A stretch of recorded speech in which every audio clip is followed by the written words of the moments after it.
Name of his son Yahushua, and greetings to the 12 tribes of Israel who are scattered to the four corners of the globe. Shalom. We are Hebrew chosen elect. We fellowship here at Rose Hill Community Center at 19 Lamson Lane, classroom 110B, from 12 p.m. to 3 p.m. And we would love to have you join us for Shabbat. And we will continue our Sabbath reading of the Exodus leading up to the Passover. We're going to start with the book of Exodus, chapter 3. No, chapter 2. Salakia, chapter 2.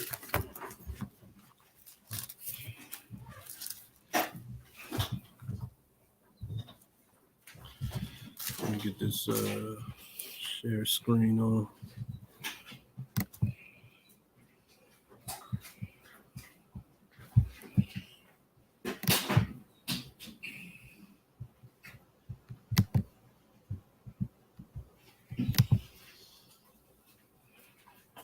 You can start when you're ready. The book of Exodus, chapter 2. And there went a man of the house of Levi, and took to wife a daughter of Levi. And the woman conceived, and bare a son. And when she saw him, that he was a goodly child, she hid him 3 months. And when she could no longer hide him, she took for him an ark of bulrushes and Hold on real quick. Go back. One verse. Where we at? Let me know where we're at. The book of Exodus, chapter 2, verse 1.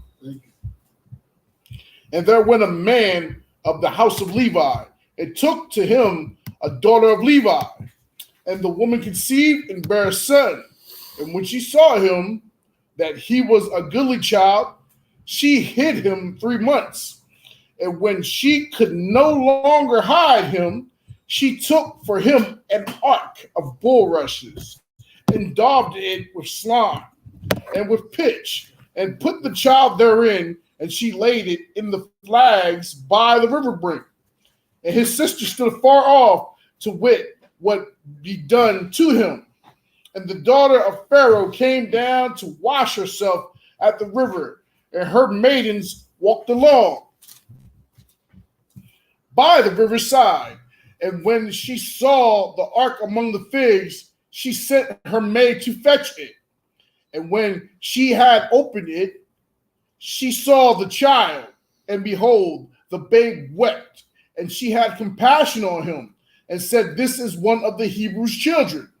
Then said his sister to Pharaoh's daughter, "Shall I go and call to thee a nurse of the Hebrew women, that she may nurse the child for thee?" And Pharaoh's daughter said to her, "Go." And the maid went and called the child's mother. And Pharaoh's daughter said unto her, "Take this child away and nurse it for me, and I will give thee thy wages." And the woman took the child and nursed it.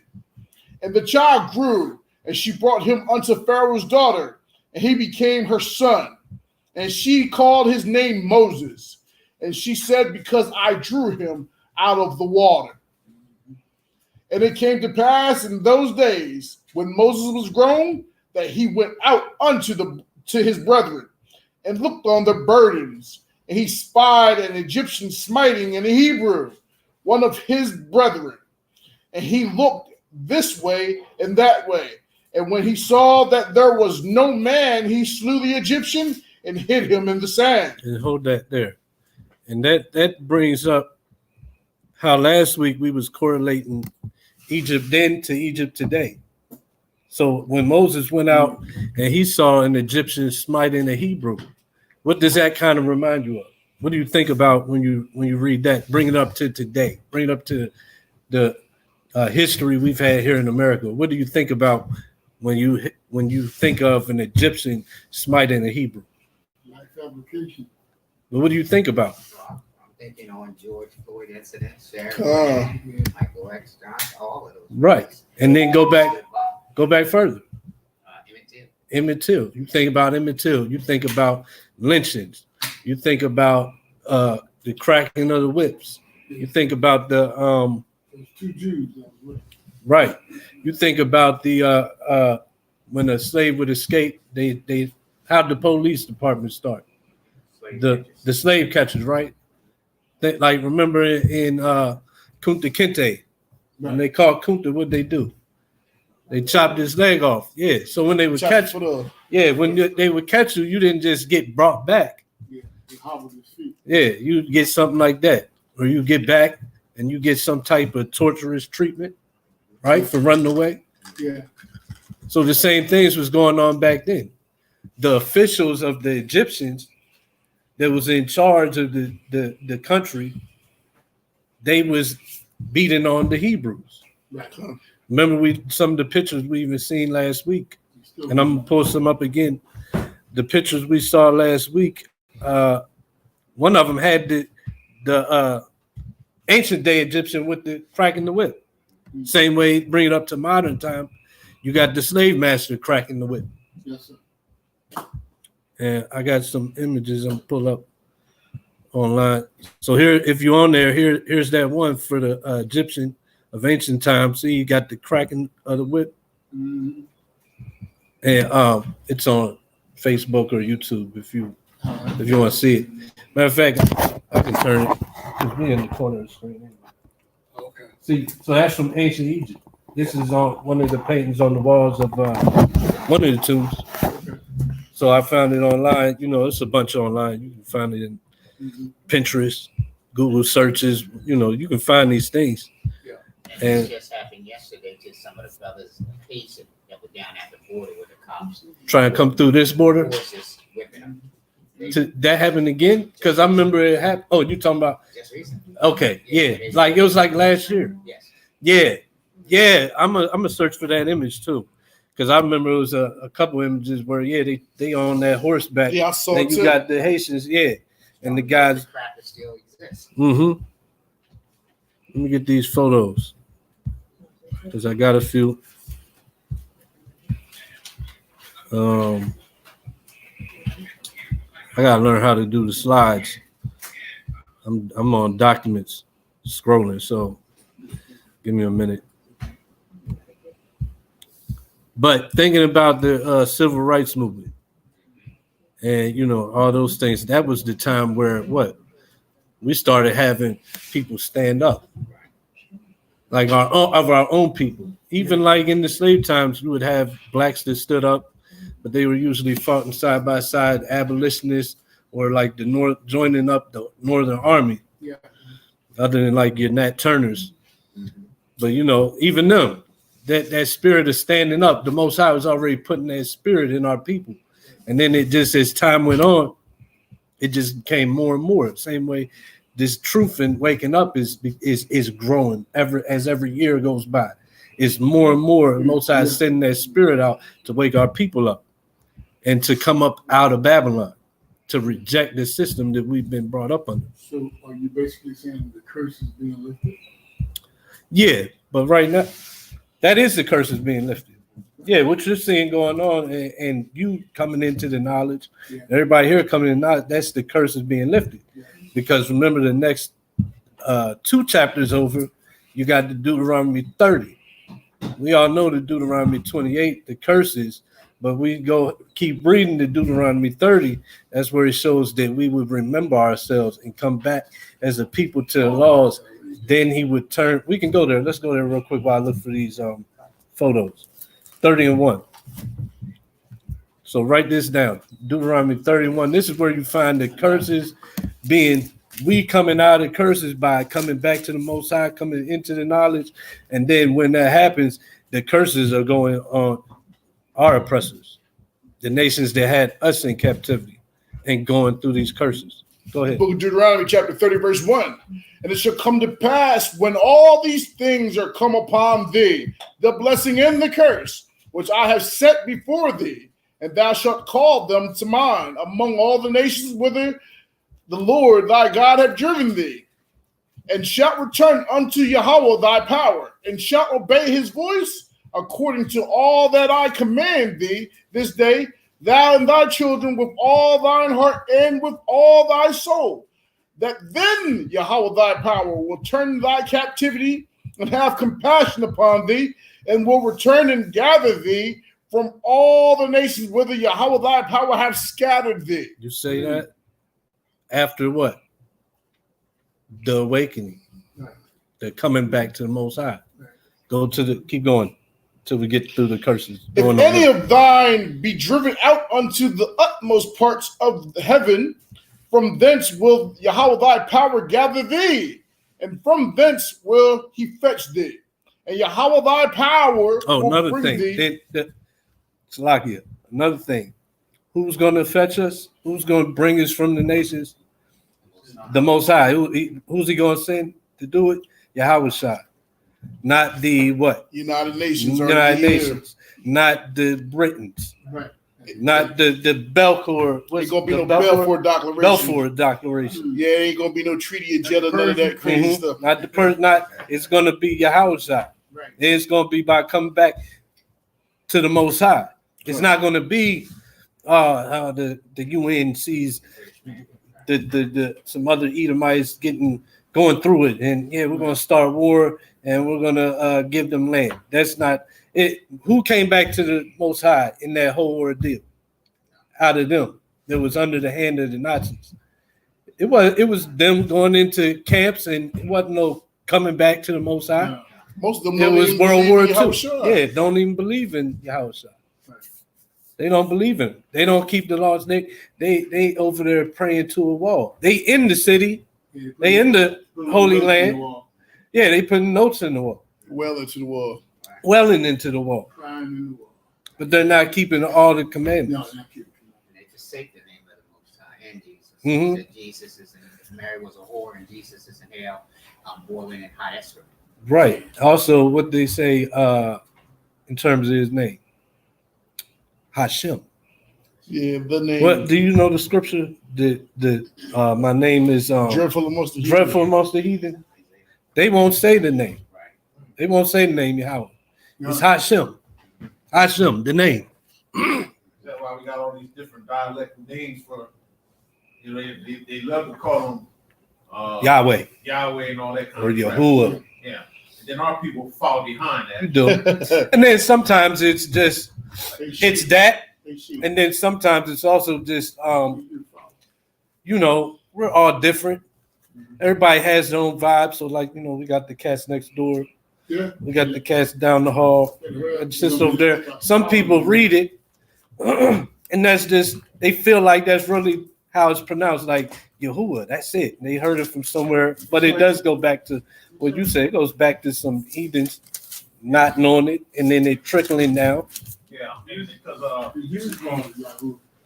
it used to be that they would kill you or lock you up. There used to be a law that forbids you to even mention his name. Here, or are you talking about over there? No, here. Like Yahweh. Yeah. Really? It was forbidden. It was a law.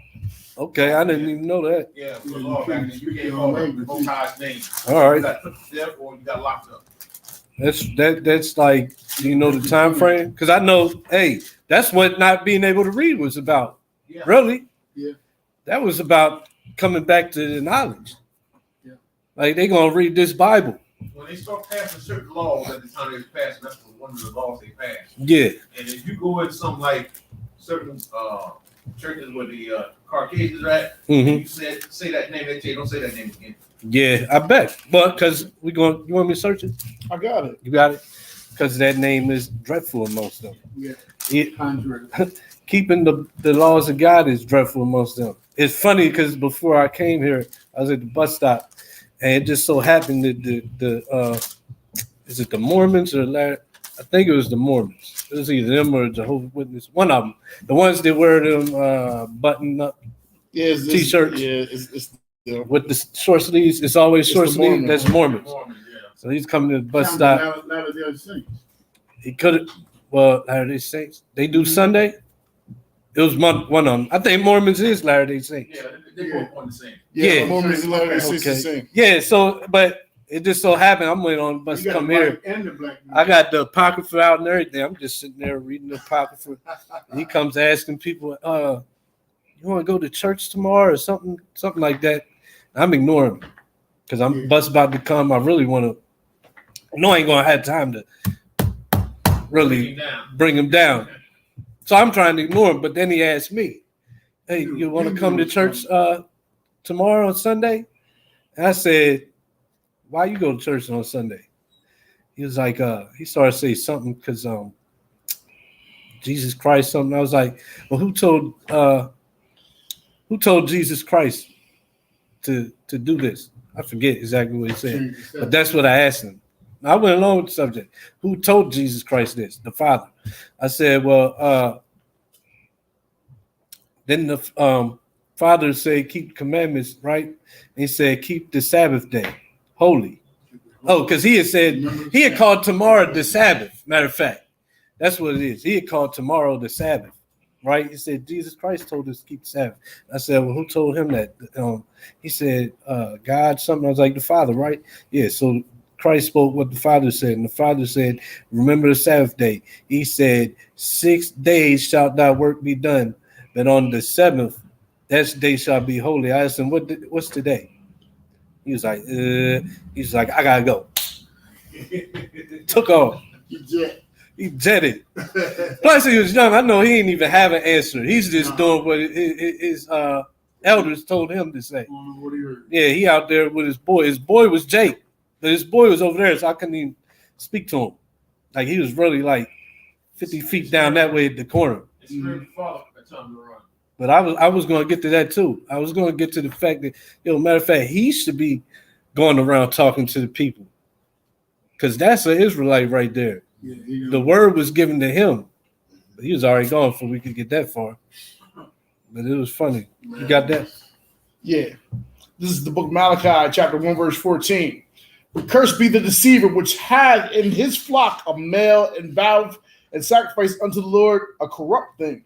For I am a great king, saith Yahweh of hosts, and my name is dreadful among the heathen. Slakia. But that's the point. My name, where was you at? Malachi 1:14. 1:14.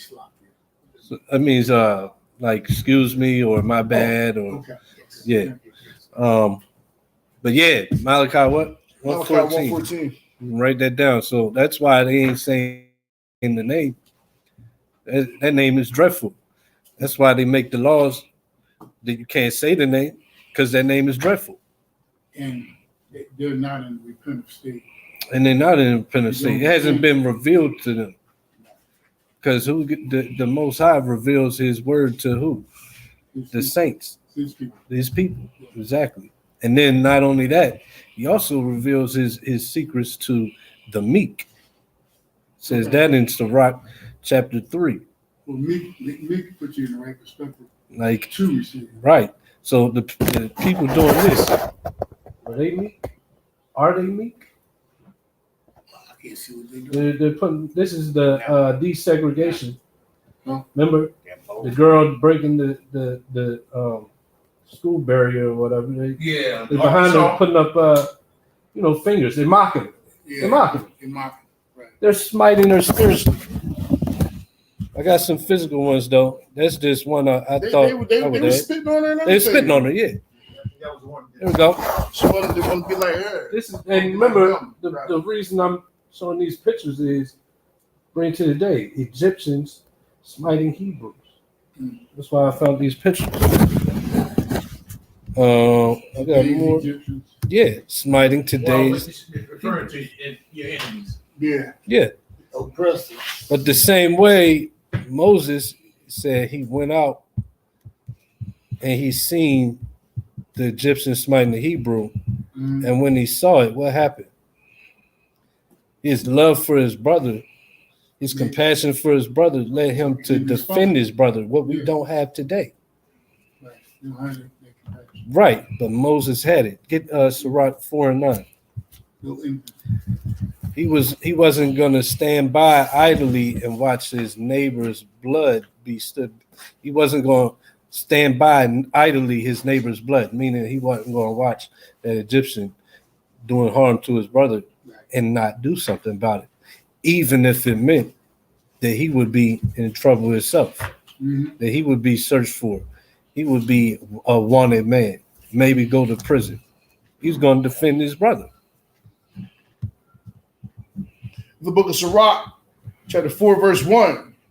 My son, defraud not the poor of his living, and make not the needy eyes to wait long. Yeah. Verse 9. Oh, Salakia, verse 9. Deliver him that suffereth wrong from the hand of the oppressor, and be not faint-hearted when thou sittest in judgment. So deliver him that suffers at the hand. This is the spirit Moses was moving in. Deliver him that suffereth at the hand of the oppressor, and don't what? Deliver him that suffereth wrong from the hand of the oppressor, and be not faint-hearted when thou sittest in judgment. And basically, don't worry about the punishment that's going to come. Yeah. Don't even worry about it. That's where have faith in the Most High. And this is the book of wisdom. That's what a wise person is going to do. He's going to do something. But what do we do today? We stand by and pull our phones out. What? In March. In March. Yeah. But we got to get that footage, though. We got to get that phone out. Got to get that video. Get them views up. It's sad. But this is what Moses was doing. He was delivering him. And he wasn't worried about the police coming to get him, which was that's basically what the Egyptian was that was out there doing. A policeman, overseer in the field. Same thing. Police, overseer. Like you got so in the civil rights time, we had people stand up because we've seen this happen to our people. It says whites gathered for miles to slay Negroes. It's an article that I found, or a clipping of it. There's a book called 100 Years of Lynchings. I forgot it, but in that book is a article of a lynching that happened here in Delaware. Right there, Price's Corner. Where? Price's Corner. And there's a little plaque at the softball field. Everybody goes to the shopping center. They don't see that plaque. It's at the softball field. But they got a plaque sitting right behind the home plate, like off the field, but it's behind home plate of one of the fields. It's a plaque that tells you a little bit of history about that. Having the Price's Corner, where we all go to get our Target run in. We go there to get our Chick-fil-A now. Get your you gotta go to Staples. You got your Sneaker Villa. You want to get your Jordans. Everything that we need as Black people, we go there and we don't even know that this is the site of a lynching of one of our, right our down the people. street. Price's Corner, yeah. Price's Corner is Kirkwood Highway, a little bit outside of Wilmington. Is that is a sign right there in the shopping center on the side, or you said the baseball field? At the baseball field. You know, right across the street from the shopping center is the recreational park. Got the softball fields, got Okay, the all right. basketball court Okay, it's on with the side lights. Yeah. Mhm. What is that? Yeah, Yeah, that was their picnic Some spot plaque where back they there. pick a nigga and hung him. Okay. and that is most likely the spot. Yeah. But I'll send it out in the group text. It's in the book. And last week I brought the book, but I forgot the book this week because I was going to bring out the article, Right. and we ran out of time. But I will send it. I send in the group text or individually to anybody that don't got it. We actually got a previous lesson. It's called 100 Years of Lynching too, and we went over it in that too. Oh, here we go. Here's the ones smiting the Hebrews. Cops with the billy clubs and Yeah. Sick of the dog. sticking dogs on people just for trying to get a little bit of equality. They want us to get this. Forget it. But and then what happened when all this happened? What we have? We had people stand up like the Black Panther Party, the Brown Berets. Come. That's kind of the same way Moses, he stood up. But we ain't even really get to smite the Egyptian. They was just taking up arms like if you keep on messing with us, we're going to defend ourselves. But then what happened? What did Pharaoh do? Modern day Pharaoh, what did he do? He infiltrated. He locked them up. That's what we're about to read. Moses became a wanted man. This is how he ended up leaving the country. Soon as Black people started standing up, you had the Black Panthers, the Brown Berets, what's the sister name? Angela Angela Davis. You know, they started putting charges on them. They started infiltrating. They started looking for coon Negroes to get in there. Yeah. And they would throw whatever lie they had to bring these groups down, and for the black people that wasn't so strong to see it and then fear and not want to raise up no more. And we saw that happen because after the civil rights movement, Negroes became, is it complacent, the word? Complacent, right. And docile. They showed you exactly what they did in the movie Judas and the Black Messiah. They showed you just what they did. I mean, they infiltrated, they paid somebody. They gave what they gave him. They rewarded him with a gas station. And dude ended up killing himself.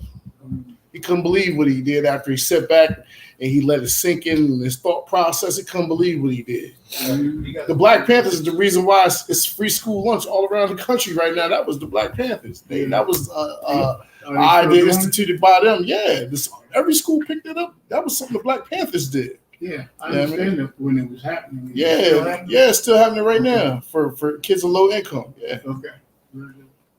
So you were talking about hanging, but don't forget Trump played a role in that with what was that, the four brothers that were unwrongly convicted. Yeah, in Central Park. Yeah. They took out a full ad in the newspaper talking about they should be hung and put to death. Yeah. And he is one of the front runners for the modern day presidents. Yeah, straight up. And Joe Biden too. He called them super predators. Yes. And then they all took money from all the drug cartels. I mean, all you gotta do is watch that movie Cocaine Cowboys. It's a documentary. And it shows you how they all took money from, and the whole presidencies during that time in the late 80s, it was funded by drug money, and then they put out the war on drugs. So it was double. They was on both sides of the fence. They was putting the drugs in the neighborhood and then locking people up too, and then following the pipeline, and then coming up with the RICO law. Stuff like that. Our people want to keep voting for him. Yeah, and man, he done gave us student loan forgiveness. Like he owe you his whipped back. He owe you slavery. He owe you them hanging from a tree. That's what he owe you. He owe you the Rothschilds and the Rockefellers strung up. That's what he owe you. Until he can pay you $5 billion, he ain't did nothing. He owe you our young missing black brothers and sisters melanin back. Yeah. Give us back that. That's what he owe you. He owe you our young brothers and sisters being fed to alligators. Yeah. And just like that, they was even in Egypt. Yeah, they did it in Egypt too. They did it with the Nile crocodiles. And then these modern day Egyptians, they did it in Florida. They did it with the gators. Yeah. That's how you know it's Babylon and Egypt all over again. All over again. They owe you their hide. Yeah. God was telling me the other day. You want to fight for reparations. You want to vote for Trump because when Trump was in office, I got more money back in my tax return. Yeah. I said, really? Okay. Run with that. Yeah. You got the slave master's face on the money, and you worried about getting some tax return. He gave you a good tax return, but he also gave you a coronavirus in return. Yeah. Well, that's all Illuminati playbook now. Yeah. They've been doing stuff like that. When they put out chicken pox, they gave us all chicken pox and stuff. Yeah. I mean, they thought they was going to kill us.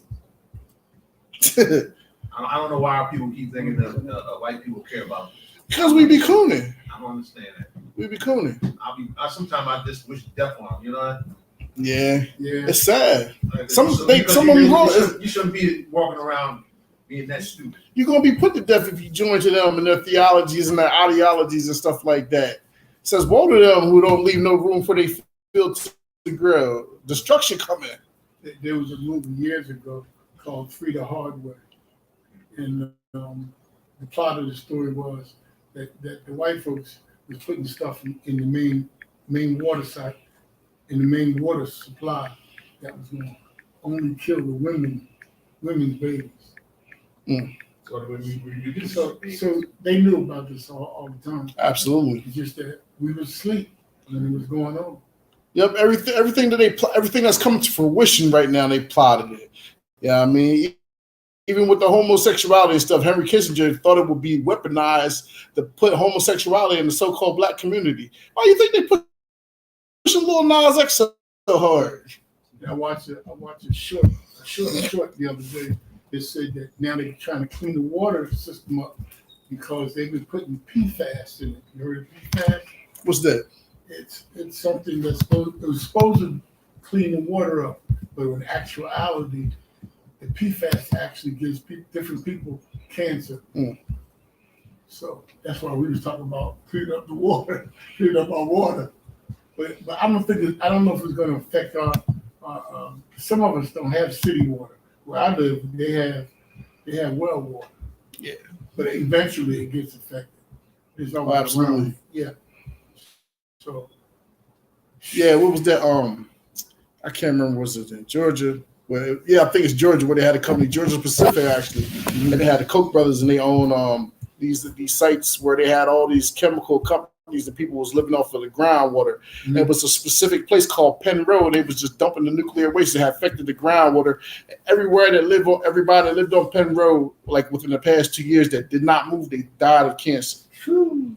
Everybody. It's on a documentary called the Koch brothers Exposed. Yeah. And you can watch it. You can see everywhere where Koch brothers Exposed. You can see everywhere around the country where they're polluting, where Black and Hispanic people live, and they're dying at very, very, very young ages. One of the specific spots is called Penn Road.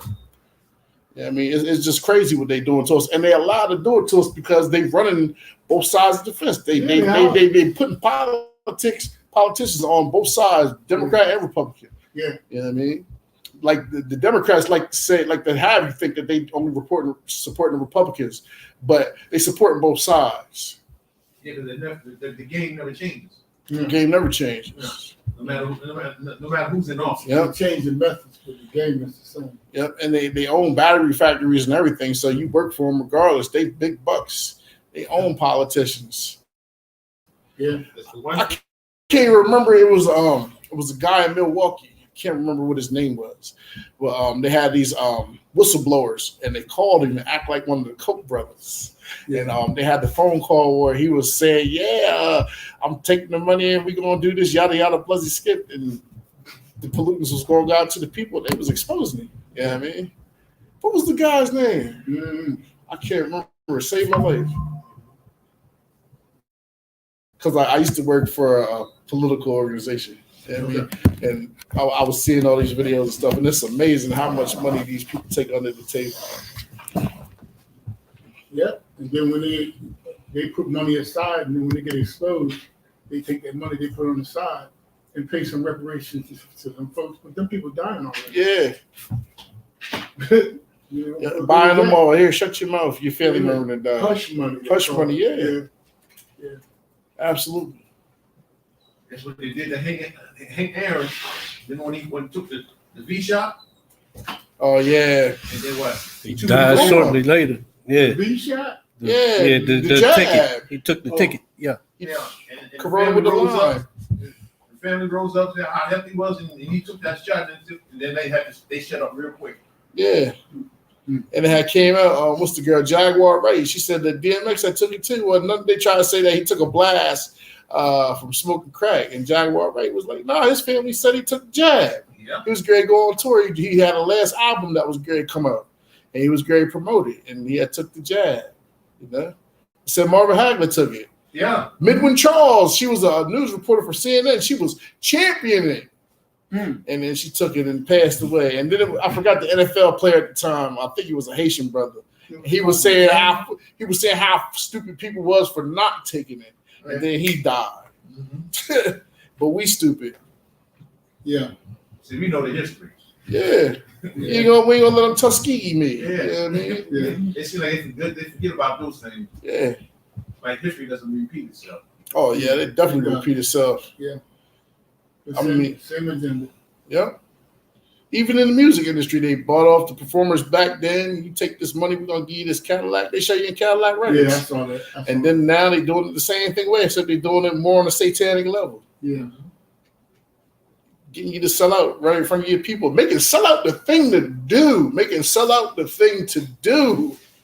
It's the thing to sell out now. You really on stage giving your soul to Satan and you selling out and doing rituals in front of people and all that stuff instead of standing up for you people.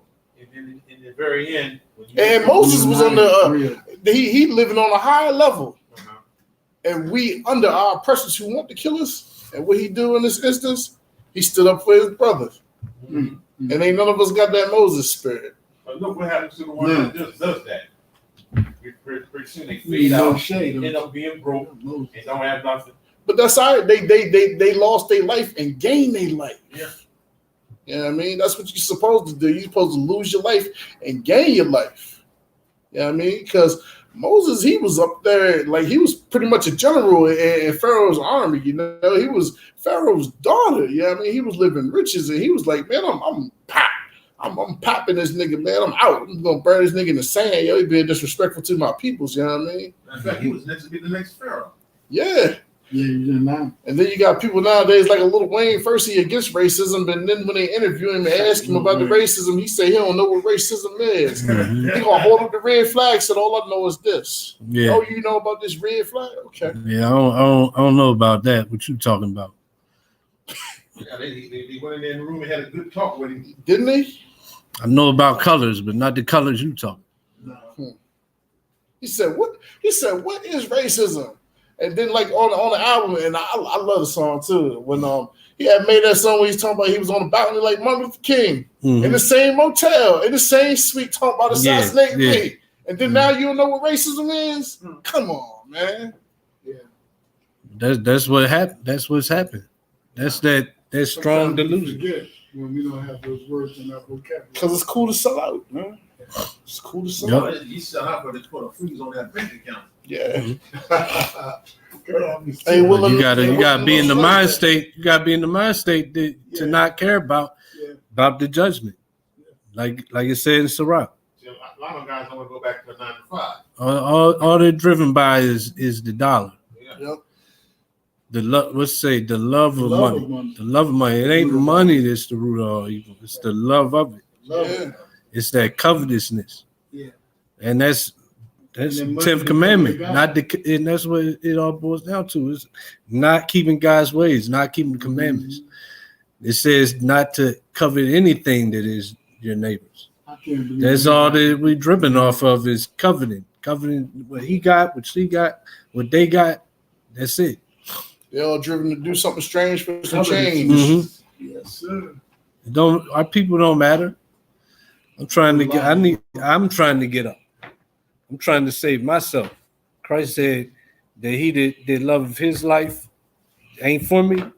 That's what we're seeing. Everybody loves their own life. Yeah. That's the problem. Nobody loves. We don't have brotherhood, sisterhood, unity, because none of us care about our people. We care about our life. That's why I'll sell drugs to my mama. I'll sell drugs to my brother. I'll kill him. I'll shoot you over a block or a color. Like Wayne said, all I know, he held up the red flag, said, all I know is this. That's what it's about. It's all about self. That's what we've been brought to, of not having the love of Christ. But we'll get out there, and all them people that's on that, they're going to have a cross, and they're going to talk about Christ this, Christ that. Not only that, but Christ said, how can you love me? Well, the Most High said, how can you love me, but you don't love your brother that you see every day? Every day. Black Lives Matter don't even matter to Black Lives Matter. I mean, we was at the Unity Camp in DC. They out there doing yoga and doing all type of drugs and stuff, selling drugs. Now, instead of Black Lives Matter, now it's Black Trans Lives Matter. You can't even make a life if you a tranny. How do Black Lives matter if you ain't even about even producing the Black life? Right. That's foolishness. Right. It's like no lives matter. It's this life matters. That's it. This life matters only. We don't need no more. This life that the Most High say he gonna put you to death for living matter. That's foolishness. That means you walking being a dry bone matter. Foolishness. Yeah. We can get back though. Where we at? We at verse 13. No, we're back. Oh, matter of fact, did we finish that? No. Get the Deuteronomy 30, then we get back. Verse 4. Slack it. The book of Deuteronomy, chapter 30, verse 4. If any of thine be driven out unto the utmost parts of heaven, from thence will Yahweh thy power gather thee, and from thence will he fetch thee.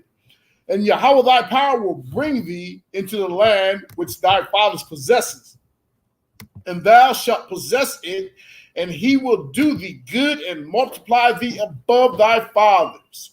And Yahweh thy power will circumcise thy heart and the heart of thy seed to love Yahweh thy power with all thy heart and with all thy soul, that thou mayest live. And what's the circumcision of the heart? What's that? What's the circumcision of the heart? It's a replacement for what it used to be. You gave them the physical circumcision. And God will circumcise your heart. Yeah, but that's what I'm saying. What does it mean to do that? Through the Holy Spirit. I get it. Go to real quick. Yeah, but let me show you what I'm talking about. Yes, but not Ezekiel 36. Ezekiel 36? And 26.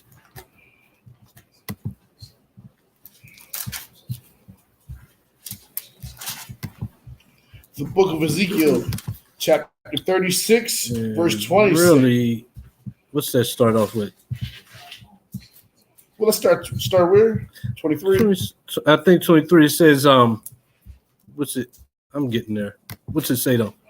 And I will sanctify my great name, which was profaned among the heathen, which ye have profaned in the midst of them. Where we at?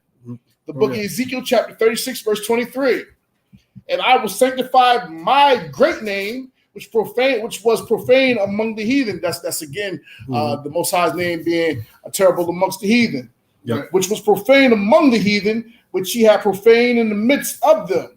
And the heathen shall know that I am Yahweh, saith Yahweh thy power, when I shall be sanctified in you before their eyes. And that's us going to be keeping the laws with the circumcised heart. Mm-hmm. For I will take you from among the heathen and gather you out of all countries and will bring you into your own land.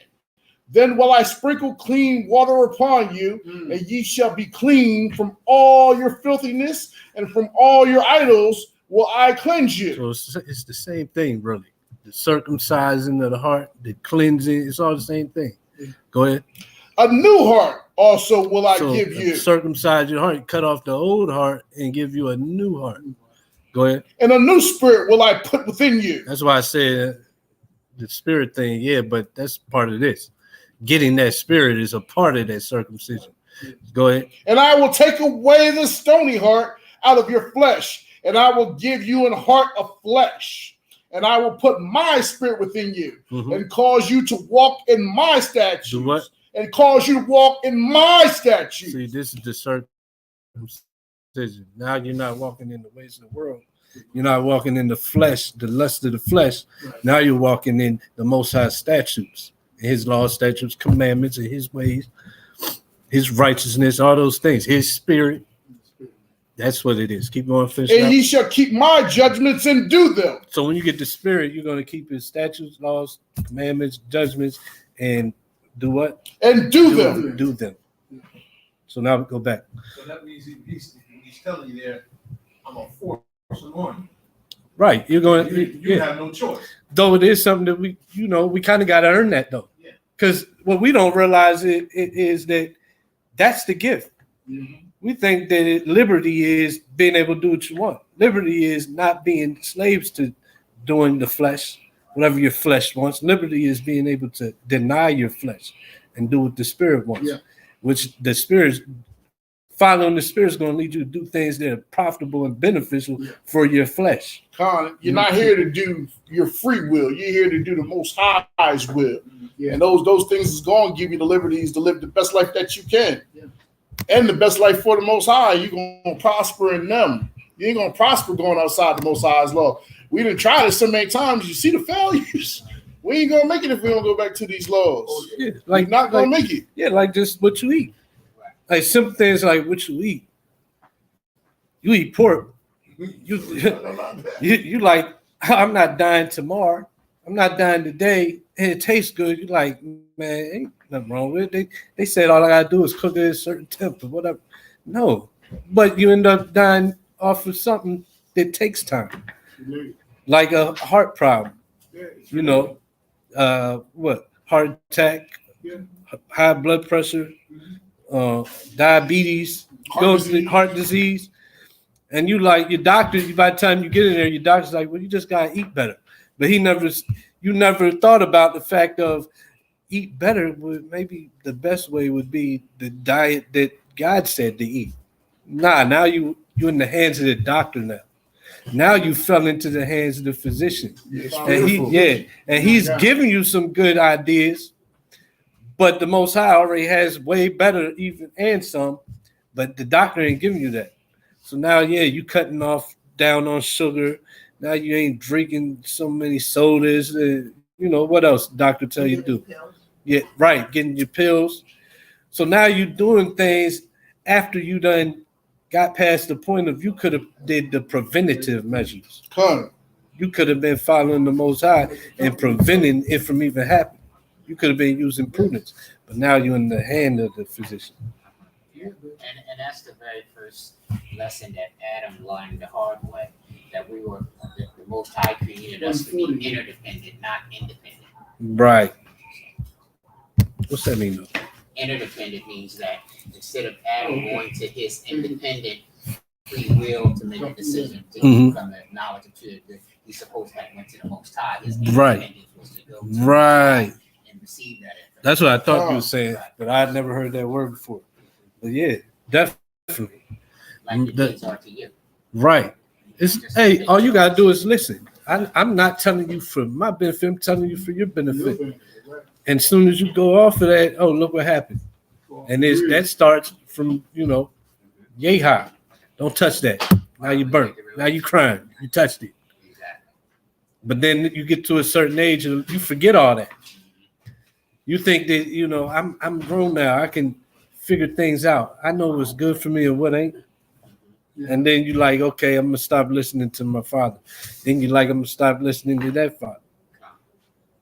Then you everything's good for a while, but then you in sore suits. Yeah. Now you're in affliction. Now you cleaning pig slop to get by. Prodigal son, Exactly. It's all back in pride and rebellion, covetousness. Like keep the commandments is going to solve all of it, or most of it at least. The main commandments is going to solve a lot of problems, and that's walking in the spirit.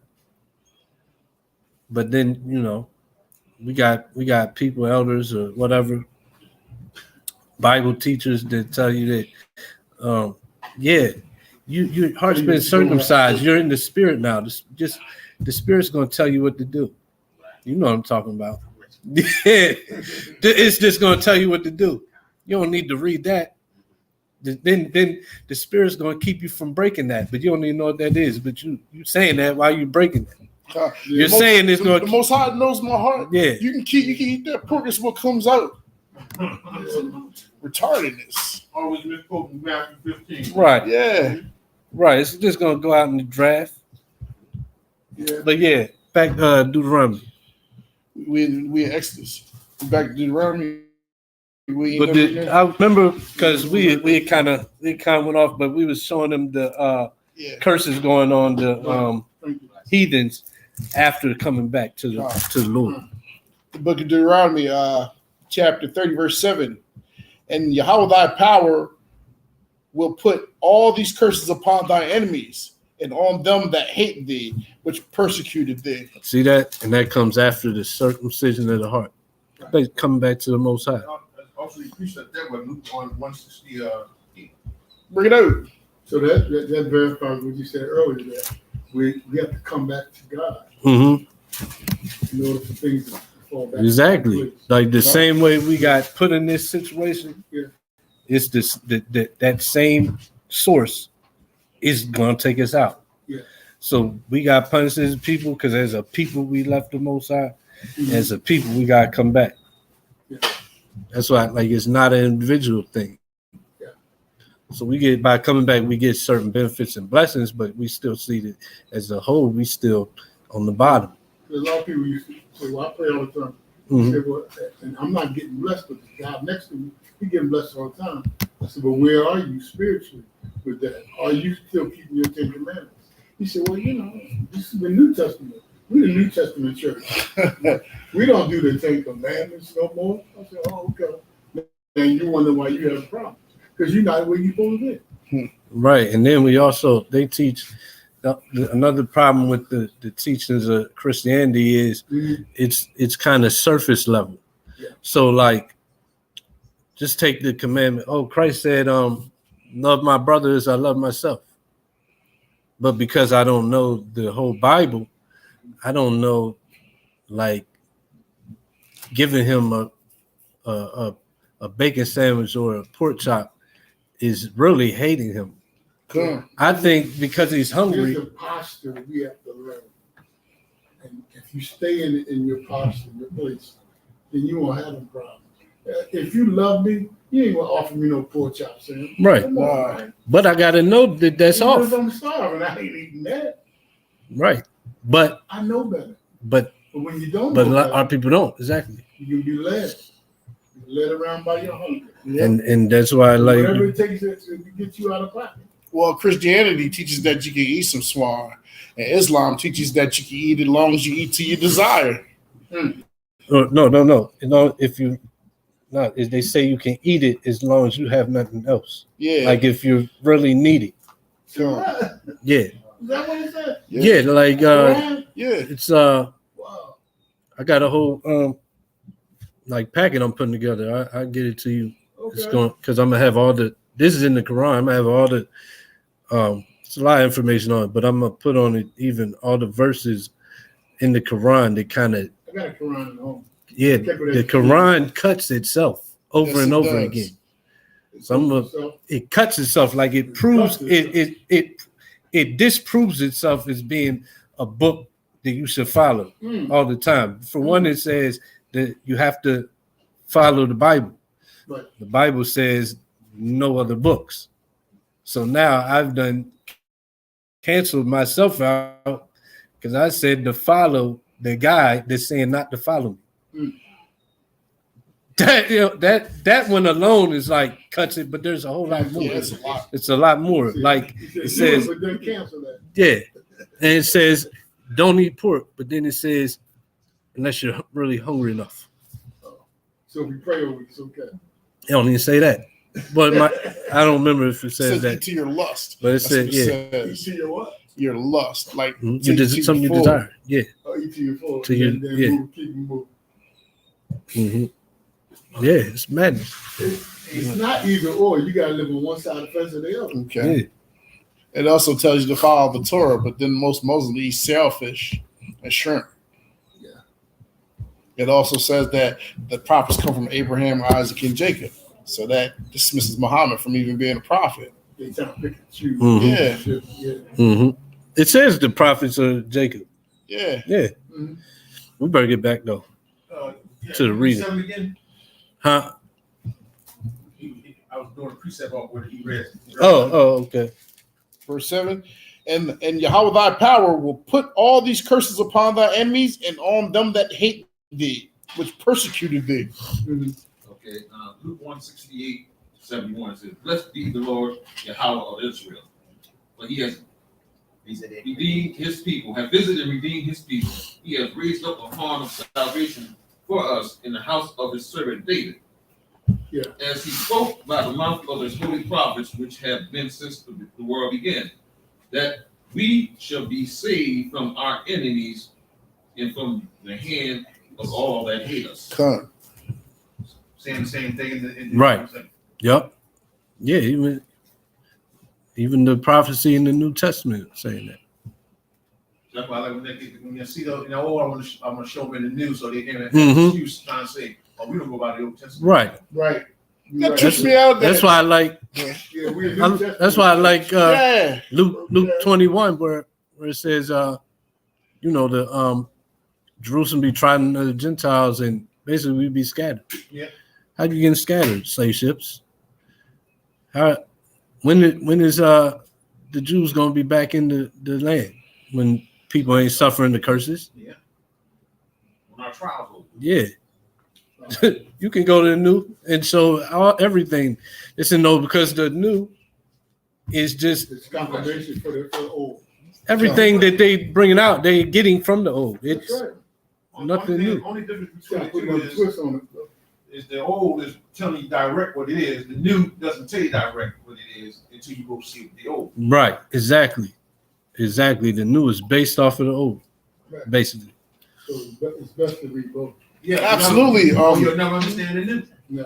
I mean, they're teaching from the old And the in the oldest new. The oldest They teach from the old and the new. They're just using the Greek name of the prophets. Like OC is Hosea, and was Isaiah's name Isaiah is Isaiah. Yeah. So they're Yep. telling you who they teaching from in the Greek name. You just got to research that stuff. They coming from the prophets. Christ is reading out the book of Isaiah, which is Isaiah. You know what I mean? So he's teaching from the prophets. Yeah, be careful with the The New Greek stuff. Testament is called the writings. But what is it writing about? It's right about the old. Mhm. Yeah, absolutely.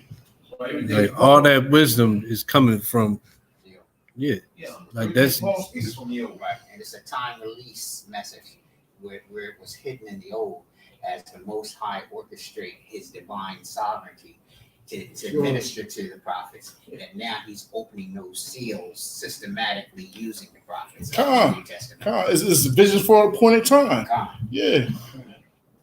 And every Christian is not going to see that.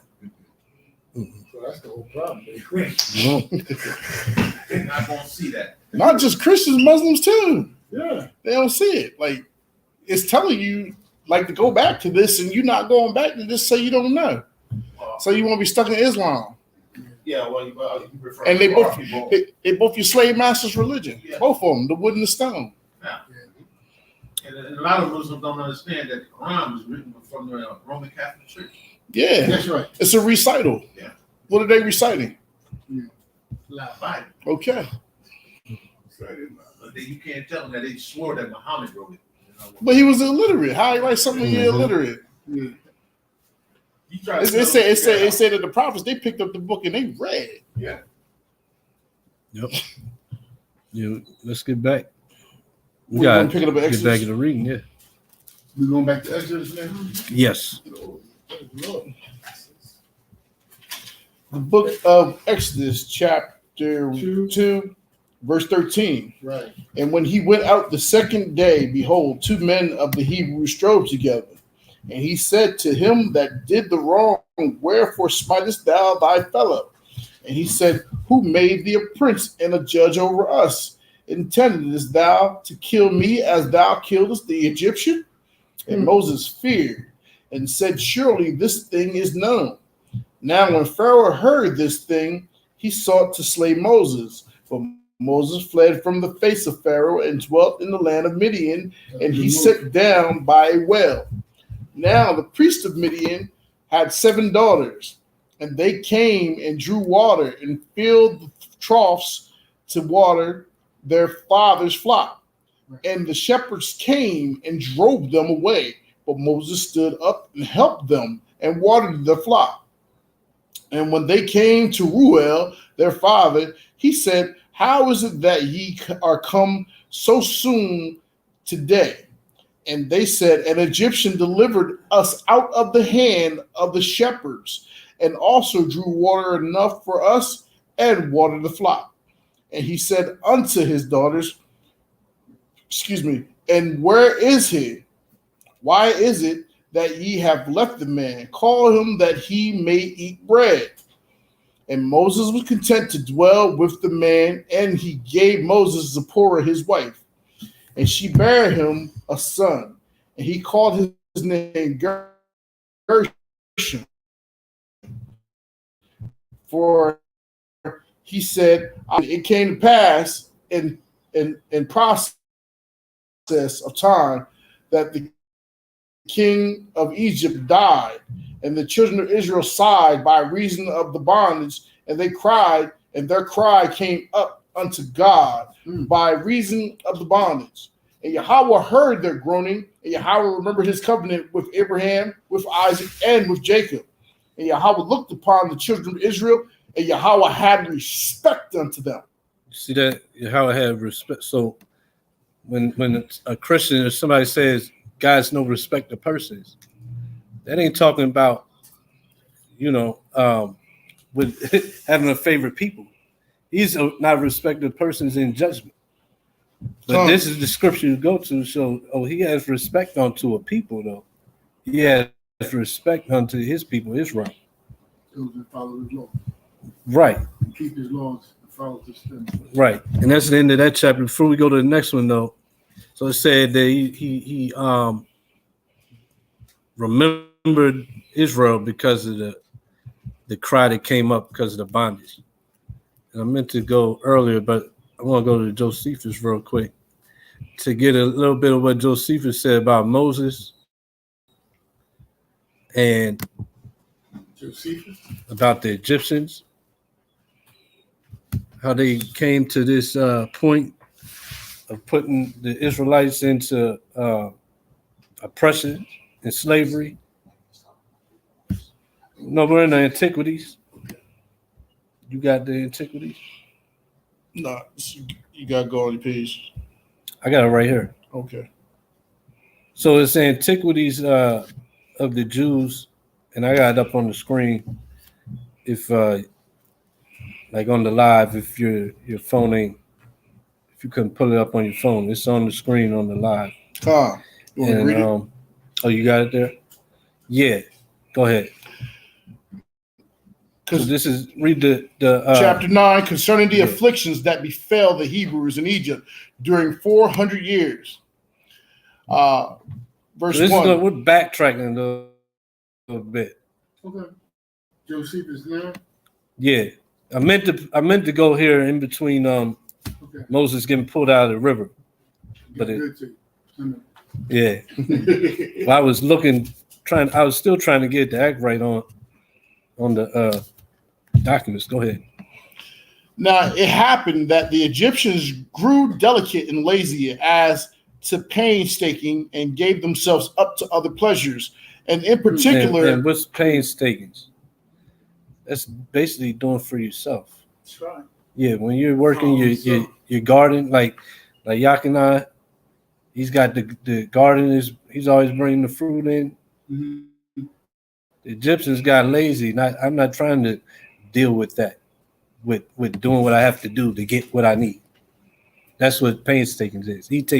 Him bringing that fruit in that garden like that is painstaking. Basically, your labors, your toil. Right. Did he bring some fruit to And it's also time taking. If you're busy in that and you toil to get what you need, you can't enjoy a lot of pleasures. Right. Because then you still gotta get sleep and you got, Yeah. So it said they became delicate and lazy. Go ahead. Yeah. they became delicate and lazy as to painstaking and gave themselves up to their other pleasures, and in particular to love of gain. The love of gain. It's also another one where, we can bring it to the present time. What's America all about? What the dollar, the love of gain. Take it to the top.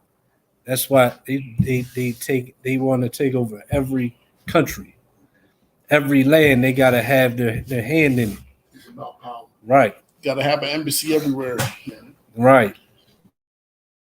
Got to have the control of the money. The World Bank has to be in control of whatever they got going on.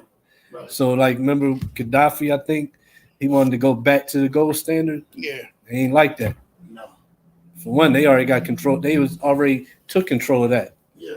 That's how they were able to bring in this fake money system. He's ready to go back to something that we already got control of. That's going to reverse everything we got going on. We can't have that. But it's the same thing. The love of gain is what they drew to. Go ahead. they also became very ill affected towards the Hebrews, as touched with envy at their prosperity. For when they saw how the nation of the Israelites flourished and were become eminent already in plenty of wealth, which they had acquired by their virtue and natural love of labor, they thought See their that? increase. Hold up. But how did we get to that point in Egypt? Because the Most High gave the Most High benefit us. Remember, it started with Joseph, And it said, why? Because of because at that time, because of our natural love of labor. And also it says to their virtue. What's virtues? Virtues are high moral acts.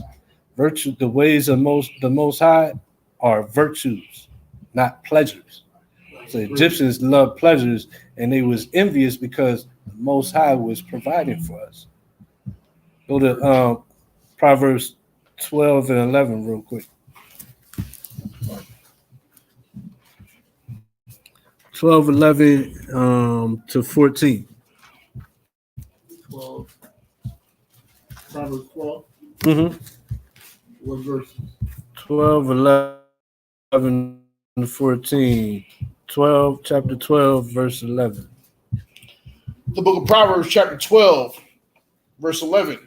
He that tilleth his land shall be satisfied with bread, but he that followeth vain persons is void of understanding. Slow it down a little bit. Slap. Plus, I'm still getting there.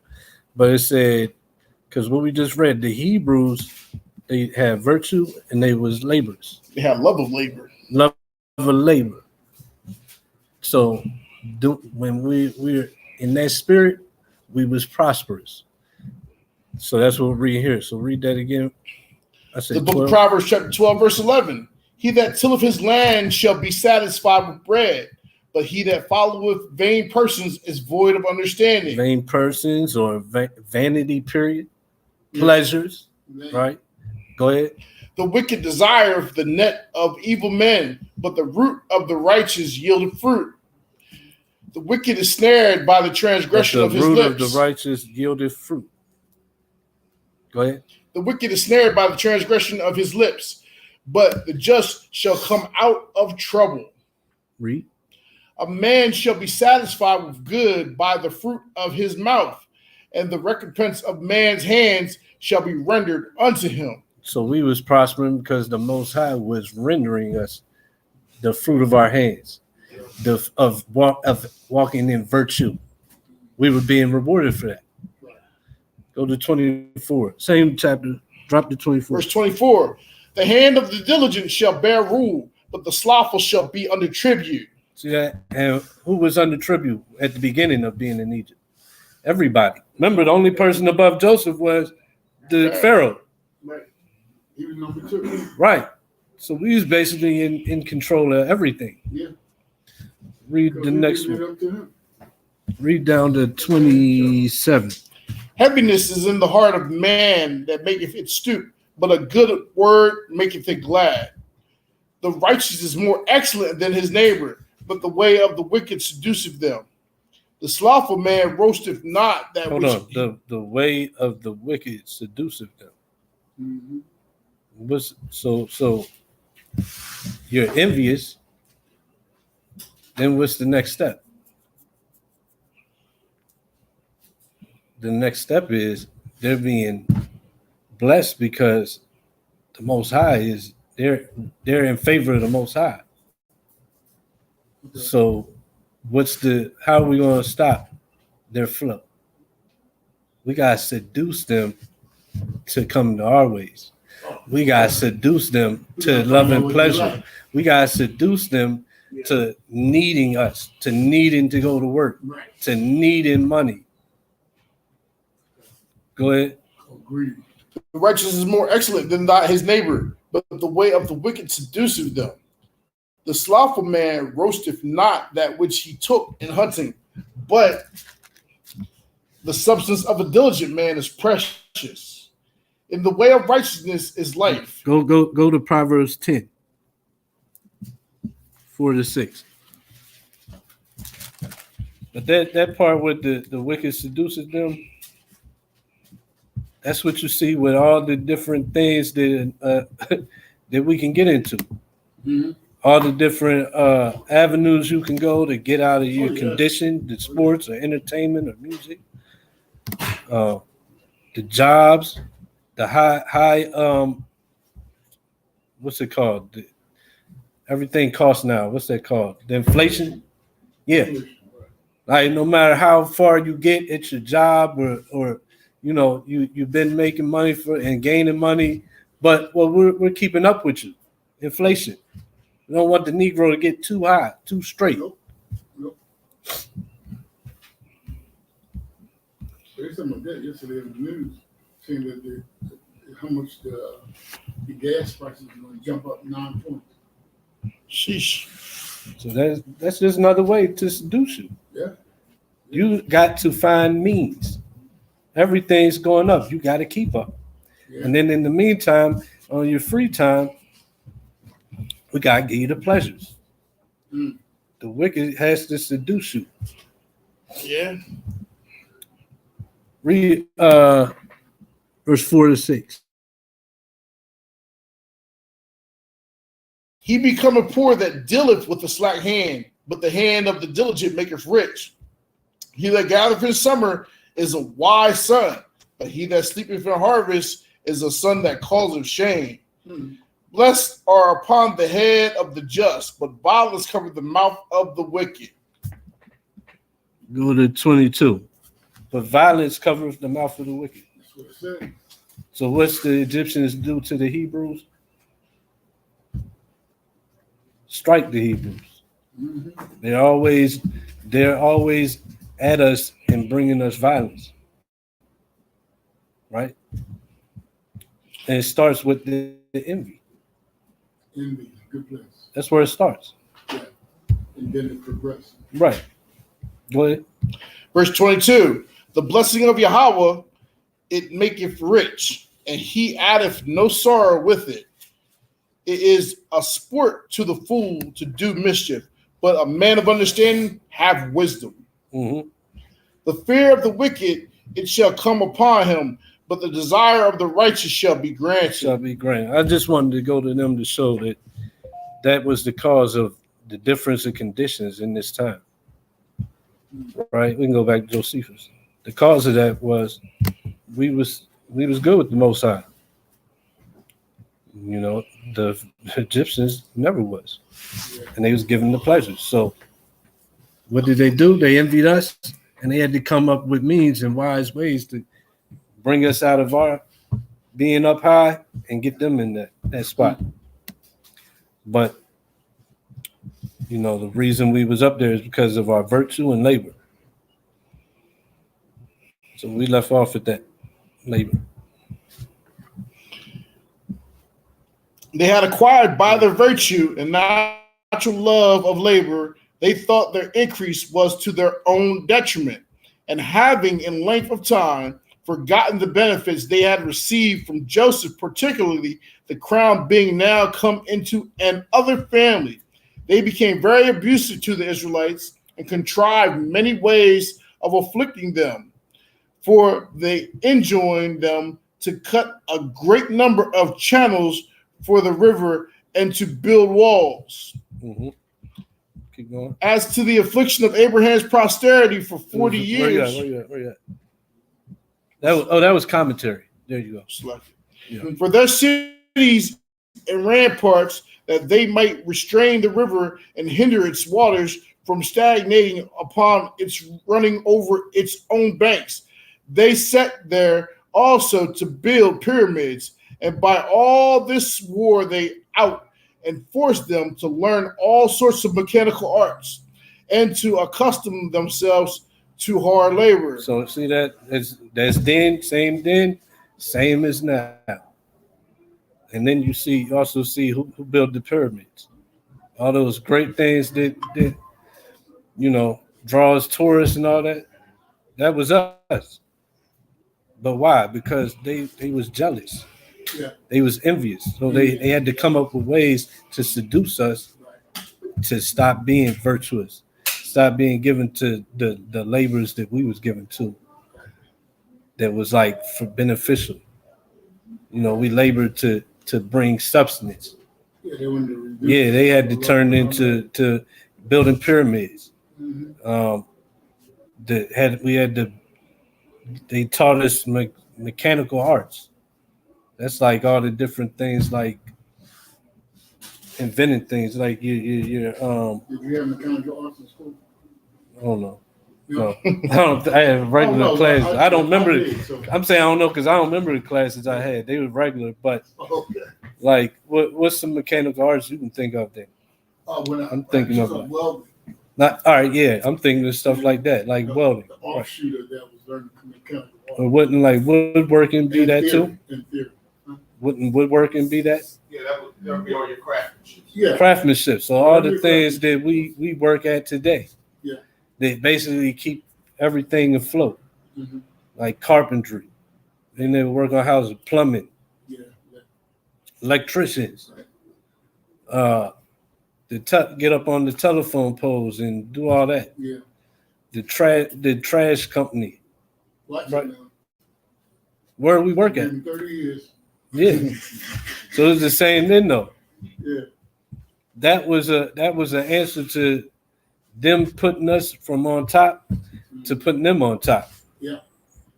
Because I remember when I went in late '89, the white folks didn't want that job. They said, man, we don't want to do that. That's a nasty job. Let them niggas do it. Right. But when I got to '92, all of a sudden they wanted them jobs because the wages. When I went in, I was making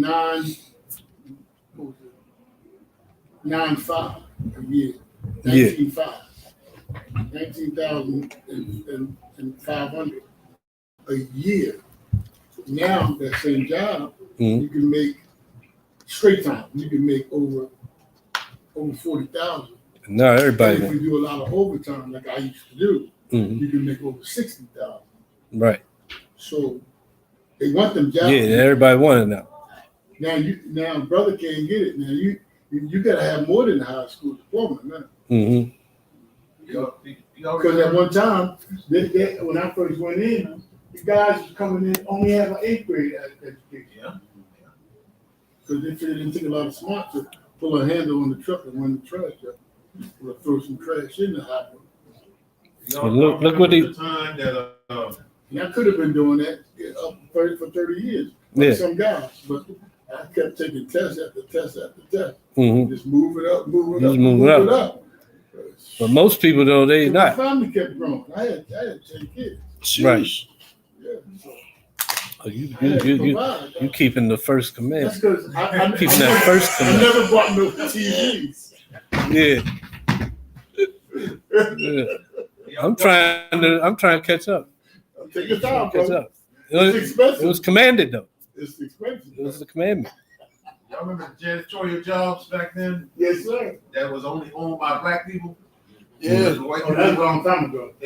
Well, you can't do. A black guy can't even get a contract no more. No. All the white people took over his contract. Yeah. And that started in the 2000.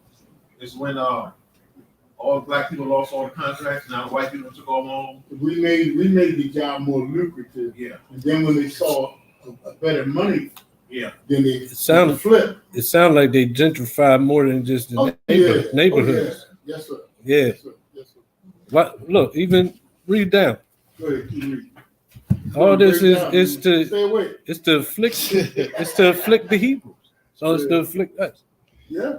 In 400 years did they spend under these afflictions, for they strove one against the other, which should get the mastery.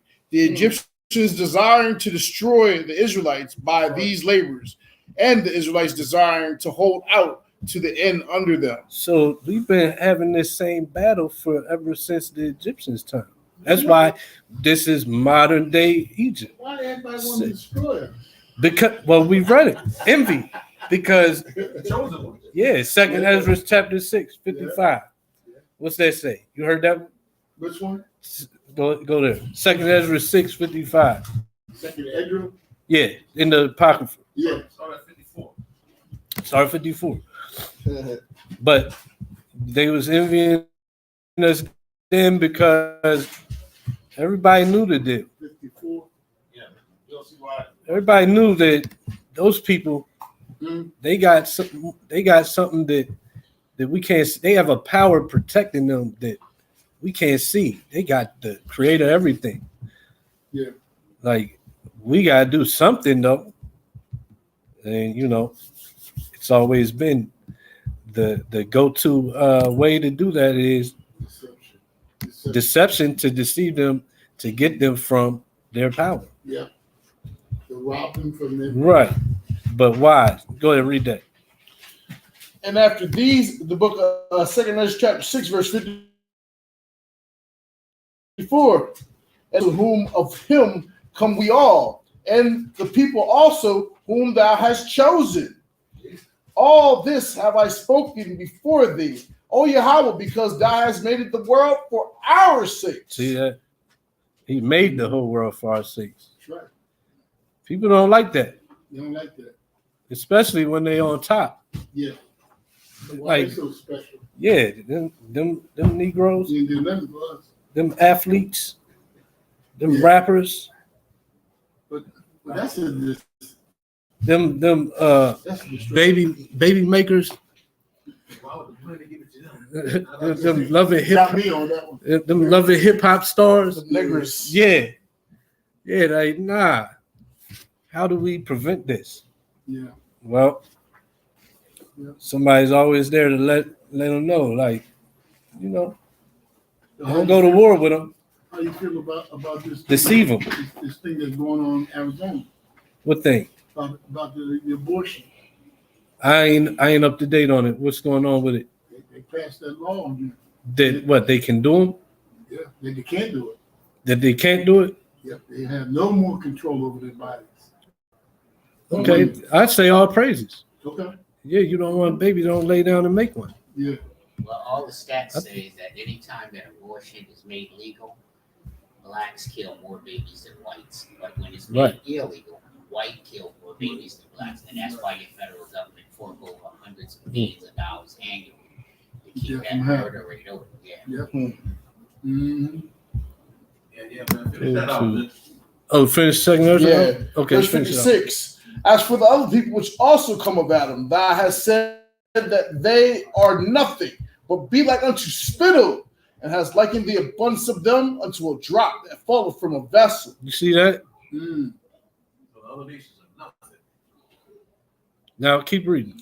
And now, O Yahweh, behold, these heathen which have ever been reputed as nothing have begun to be lords over us and to devour us. But we thy people, whom thou hast called thy firstborn, thy only begotten, and thy fervent lover, are given into their hands. If the world now be made for our sakes, why do they not possess an Why do we? inheritance with the world? Why do we? Why do we not possess an inheritance with the world? How long shall this endure? Mm. But so why? How long? We know how long that shall do. Yeah. We read it earlier.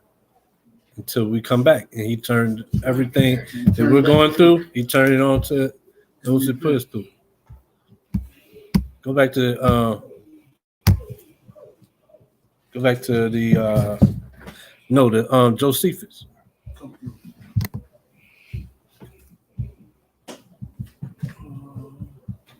What's the last one we did in Josephus? It was chapter 9. We're at chapter 9. Yeah, in Josephus, it's Still in chapter 1. it's verse. Well, yeah. Wait. No, we're in Josephus. Yeah. Oh, it's chapter 9. But What verse? are you guys on the live feed or the? Yeah, I'm on my feet. You still Okay, it's if you have the book, it's technically chapter 9. Okay. If you have a physical book in verse 204. Like, Josephus is like numbered different on that aspect. But we just read, so the Israelites desire to hold out to the end. Verse 204. And 400 years did they spend under these afflictions, for they strove one against the other, which should be the mastery of the Egyptians, desiring to destroy the Israelites by these labors, and the Israelites desired to hold out to the end under them. Go ahead. While the affairs of the Hebrews are in They were in this condition. Go ahead. there was this occasion offered itself to the Egyptians, which made them more solicitous for the extinction of our nation. One of those sacred scribes who are very sagacious in the foretelling future events truly told the king that about this time there would a child be born to the Israelites. Real quick, so this part ain't in the Bible, Mhm. but you know, we go to Josephus for some like historical content. Right. So what he's giving right now is how how it came to be, why the Egyptians wanted to kill all the firstborns. He's saying wherever he got it from in his time, this is what the thought was of why it happened. Yeah. So I just want to put that out there. This part ain't in the Bible, but it would make sense. Watch as it goes on. It would make sense to why the Pharaoh would want to kill all the firstborn. Yeah, because he wanted to kill the promised king. Right. Go ahead. About this time, there would a child be born to the Israelites, whom, if he were reared, would bring the Egyptian dominion low, and would raise the Israelites, that he would excel all men in future, and obtain a glory that would be remembered through the ages 206, which thing was so feared by the king that, according to this man's opinion, he commanded that they should cast every male child which was born to the Israelites into the river and destroyed it. See it and destroy it. We can pause there. So that would make sense because we see that with who? We see that with Yahushua. The Herod found out that this Savior would be born to the Israelites. So what was his answer? Oh, well, I'm gonna just go kill all the babies then. Yeah. Right? So according to Josephus, something similar happened all the way in Egypt with the birth of Moses. Drop down the next page. Go 210. You still in Josephus? Yeah. Drop to.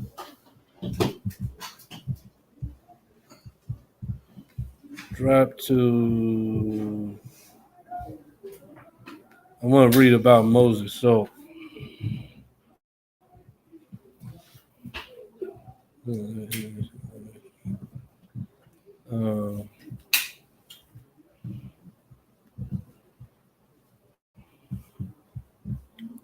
Drop to.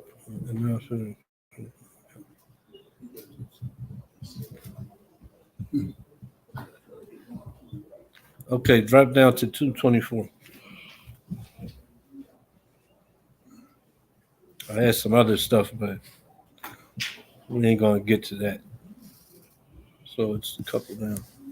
It says 5 and then 224. Okay. The book of Josephus, chapter 5, 224. This is picking up where he's already in the water and Pharaoh's daughter picks him up out of it. Right. Go ahead.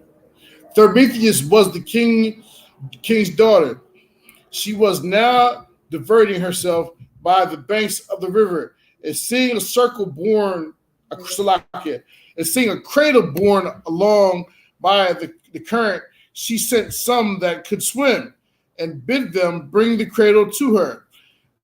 When those that were sent on this errand came to her with the cradle, and she saw the little child, she was greatly in love with it, on account of its largeness and beauty, worthy of bringing up and providing for by all those that had taken the first fatal resolutions. Hold up. You skipped something. Go back to largeness and beauty. But Moses, he was a large baby and he was beautiful. That's what Josephus is saying. So that's what, he was such a appearance that she was like, that's why she was like, I can't let this one go. It was 225. Yeah, no, it didn't by itself. For Yahweh had taken such great care of the formation of Moses. He said that the Most High, he took care of his formation.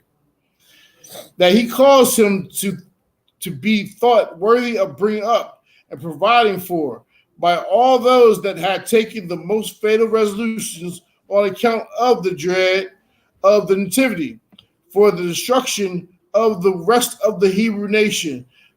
Hold on. Thermotheus. But Look, you see that like all the time. Like it's always some old Edomites when you out in public. That's like, yeah, oh that baby's so cute. Oh, and then like remember in Color Purple. You want to why Oprah get put in jail? Why she cracked that dude in the face like that? Yeah. She said, "You want to come back and be my maid?" No. But that's how you know Moses, though. You know he was a Negro, though. Ain't no other babies looking like that. We ain't reading about a pale red baby that looks like When you look in there, it'd be like That's how they be, or maybe even hairy, like the first one. Go ahead. For Yahweh had taken such great care in the formation of Moses that he caused him to be thought worthy of bringing up and providing for by all those that had taken the most fatal resolutions on account of the dread of his nativity for the destruction of the rest of the Hebrew nation. Timotheus bid them bring her a woman that might afford her breast to the child. Oh, but you know what else? But this was all they're doing though, because the Egyptians they knew about this baby coming, right? They knew it wouldn't be to their benefit, so he made the most. It's saying that the Most High put his hand there and formed him so beautifully that so the Pharaoh's daughter sees him, and what's going to happen? It's basically the Most High is making everything unfold. So Pharaoh's daughter sees Moses, and she's like, "I'm not throwing." She don't want to kill this one. She forgets that the Hebrews are waiting for a savior. That we're supposed to get rid of all the firstborn to prevent this savior. Right. So that's what it's saying. He's basically putting it out there that the Most High formed Moses in this way to make all this happen. Yeah. Good thing the mother was obedient. Right. Oh yeah. That's what we had skipped some of that. He even talks about that, how Amram and his mother was.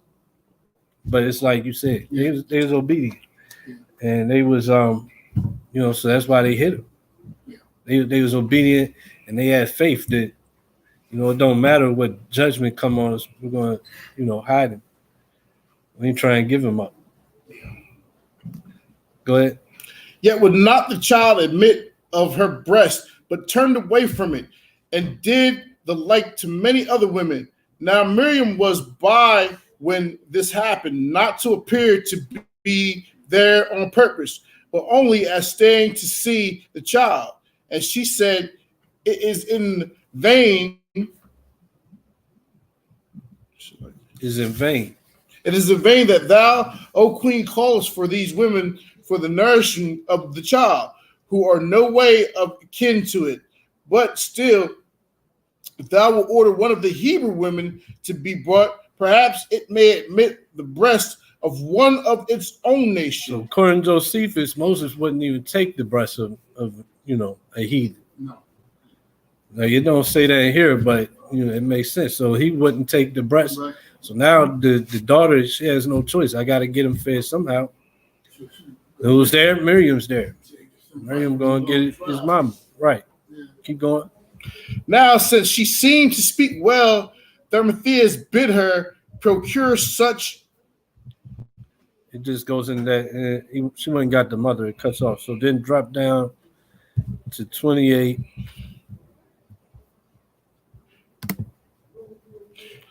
And her opponent was Timotheus. Imposed. Actually, drop down to verse 29. So he already said he was, when he was born, he was large, beautiful. Now we're going to get into as he got older. Large, beautiful. As he got older, he also had that wisdom, right? And he was by the confession of all according to Yahweh's prediction, as well for his greatness of mind, as for his contempt of difficulties, his contempt of difficulties, the best of all the Hebrews, for Abraham was his ancestor of the seventh generation. For Moses was the son of Amram, who was the son of Koth, whose father Levi was the son of Jacob, who was the son of Isaac, who was the son of Abraham. Mhm. Now Moses' understanding became superior to his age, nay, far beyond that standard. And then when he was taught, he discovered greater quickness of appreciation Apprehension. Slakia, than was usual at his age. So this is the kid this is selling everybody. This is like a genius. Go ahead. And his actions at that time promised greater when he should come to the age of a man. Yahweh did also give him that tallness when he was.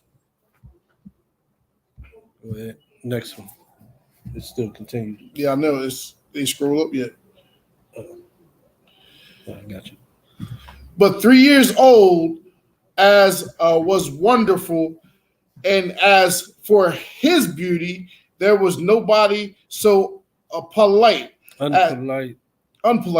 as when they saw Moses, they were not greatly surprised at the beauty of his countenance. Nay, it happened frequently that those that met him as was carried along the road, watch this, were obliged to turn again upon seeing the child. This is what I was talking about with the old Edomites. They always got to stop and get all up in the face of your baby. Something that you got to watch them. You don't know if they're gonna try to pinch the cheek, the dirty little hands. Like we go out to the restaurant, it's always old white Edomite. As soon as we see them coming, like, oh shit, here they come. They gonna want to get all up in his face and damn near ask if we look. I'll be waiting for them to ask. Can you think he would want to come back and be our maid? That's how they be. I told my rib dad at the restaurant one day. That's what they thinking. They all up in the crib like, your baby's so adorable. Oh, but you really just want to cut, like, get your ass up out of here. But you try to be polite, man. You try to be like, yeah. You still be standoff, like, yeah. When are you leaving? when are you gonna walk away? That's how Moses was, though. It said that, and it says, see, that's an unpolite thing, and that's how you feel when they do it. You're like, they think they being nice because they got that high. They're so high-minded. They think they're not, they're not insulting you. Yeah, they just like, oh, they're bait, and they don't even ask. They just go, can you go? Because they have their indelible right. Yeah, like you don't got to turn around when you see a Negro child. You don't got to awe this beauty. You know, maybe when you was younger, you should have got you a Negro man. Oh, look out. You know, that's what a lot of them do. Look at me. Oh, they go on vacation when they Look, they go to Jamaica. If you want a cute baby, you don't got to stop at every stroller with a black baby in there. Go make you some. Make you some black babies. That's the popular thing to do. And look, Jake loves some Beckys. Some Beckys. Yeah, Jake loves Beckys, so there's it ain't no hard. for Becky. There's no time for Becky. Jake loves Beckys though. There's no time for Becky. Yeah, because you know better than that, but you know that's what the Negro men love the white girl. Yeah. Right? Oh, like look at your pimps. They always got, they always got a Becky or two. Right? Samsonitis. Yeah. Yeah. Yeah. Remember the Mac? Yeah. Remember Hustle and Flow? Yes, sir. It's always a Becky or two in the stable. But no, they the same way that happens today, Moses was that type of beauty and tallness that people that saw him didn't know. They had to turn around. They had to take a double take. I remember I had 10 uncles. They always tell me, get you a white girl. Yeah. I look at him and say, okay. Keep it moving. I like my meat dark. Mm-hmm. I might be done. Where we at? And as for his beauty, Said his beauty. They were surprised at the beauty of his countenance. They have a friend. And as for his beauty, there was nobody so unpolite as when they saw Moses.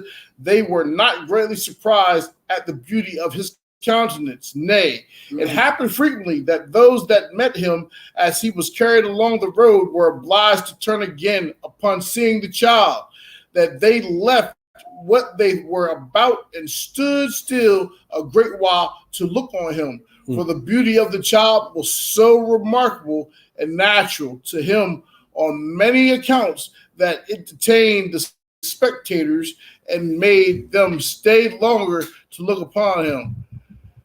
Thermotheus, therefore, perceiving him to be remarkable, a child adopted him for her son. Having no child of her own. And when one time she had carried Moses to her father, she showed him to him and said she thought to make him her father's successor. If it should please Yahweh, she should have no legitimate child of her own. And said to him, I have brought up a child who is of a divine form and of a generous mind, and as I have received from the bounty of the river in a wonderful manner, I would proper to adopt him for my son and the heir of thy kingdom. And when she had said this, she put the infant into her father's hands. So he took him and hugged him close to his breast, and on his daughter's account, in a pleasant way, put his diadem upon his head. But Moses threw it down to the ground, and in peril mood, he wreathed it around and trod. He tried. So that's all about. I just want to bring that out about Moses. Yeah. Before we go to chapter 3, but when she gave him to her father, he tried on the crown. As a toddler, he wasn't, and that was a sign to the Egyptians also. Yeah. Once they seen that, they wasn't feeling Moses then. Yeah, it was like, okay, this the one. Let's go back to the reading, back to Exodus chapter 3. Now Moses kept the flock of Jethro, his father-in-law, the priest of Midian, and he led the flock to the backside of the desert and came to the mountain of Yahweh, even to Horeb. And the angel of Yahweh appeared unto him in a flame of fire out of the midst of a bush. And he looked, and behold, the bush burned with fire, and the bush was not consumed. And Moses said, I will now turn aside and see this great sight, why the bush is not burnt. And when Yahweh saw that he turned aside to see, Yahweh called unto him out of the midst of the bush and said, Moses, Moses. And he said, Here am I. And he said, Draw not nigh hither. Put off thy shoes from off thy feet, for the place whereon thou standest is holy ground. Moreover, he said, I am the power of thy father, the power of Abraham, the power of Isaac, the power of Jacob. And Moses hid his face, for he was afraid to look upon Yahweh. And Yahweh said, I have surely seen the afflictions of my people which are in Egypt, and have heard their cry by reason of their taskmasters. I know their sorrows, and I am come down to deliver them out of the hand of the Egyptians, and to bring them up out of the land unto a good land, and unto a land flowing with milk and honey, unto the place of the Canaanites and the Hittites and the Amorites and the Perizzites and the Hivites and the Jebusites.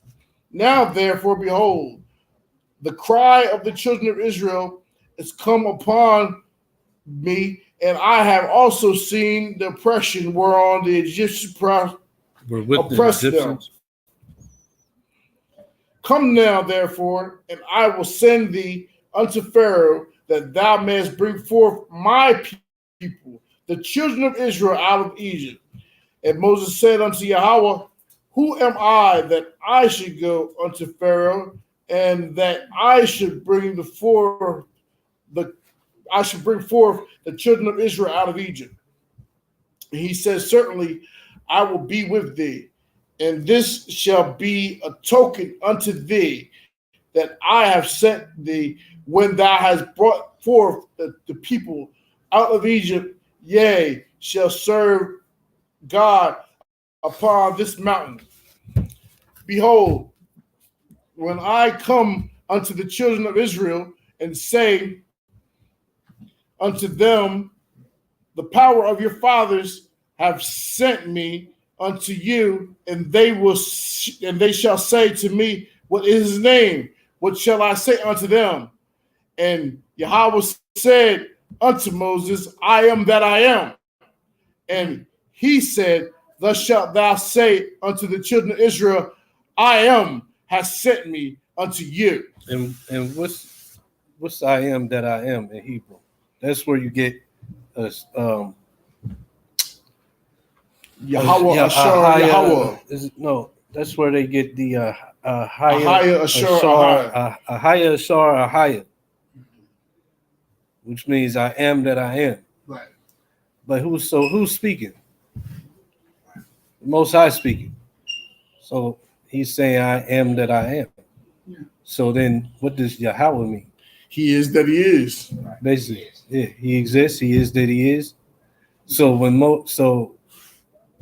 God told Moses, I am that I am, Moses didn't go and tell the Hebrews, I am that I am. Is God's name. Right. He is. Basically, the Most High is telling him he's above a name. Really, he's everything. I am that I am. I existed before all of this. Right. I have no beginning, no end. I am that I am. I am everything. I'm in the dirt. I'm in the water. I'm in the youth. I'm in everything. So, that's just out there where, and you'll come across it. Somebody might try to convince you it's wicked to call him Yahweh. His name's Ahaya. This is where it goes back to. This Ahaya, yeah. There's a Hebrews out there that they say the Most High's name is Ahaya. We know there's Yahweh, but that's where you get the understanding. It's the Most High speaking. So he's saying, I am that I am. Moses goes back, and now we say he exists, Yahweh. That's what Yahweh means, right? So I just want to bring that out. I know most of us already heard about it, but I figure you might not. But that's where it comes from.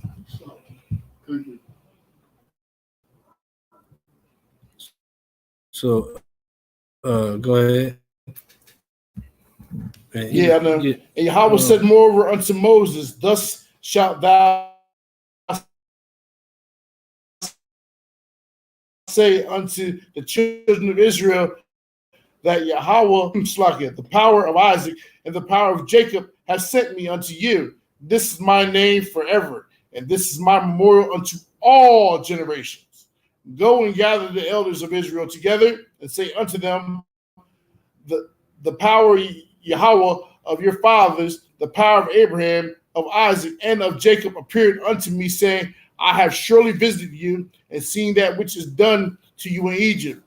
And I have said, I will bring you up out of the afflictions of the out of Egypt unto the land of the Canaanites and the Hittites and the Amorites and the Perizzites and the Hivites and the Jebusites unto a land flowing with milk and honey.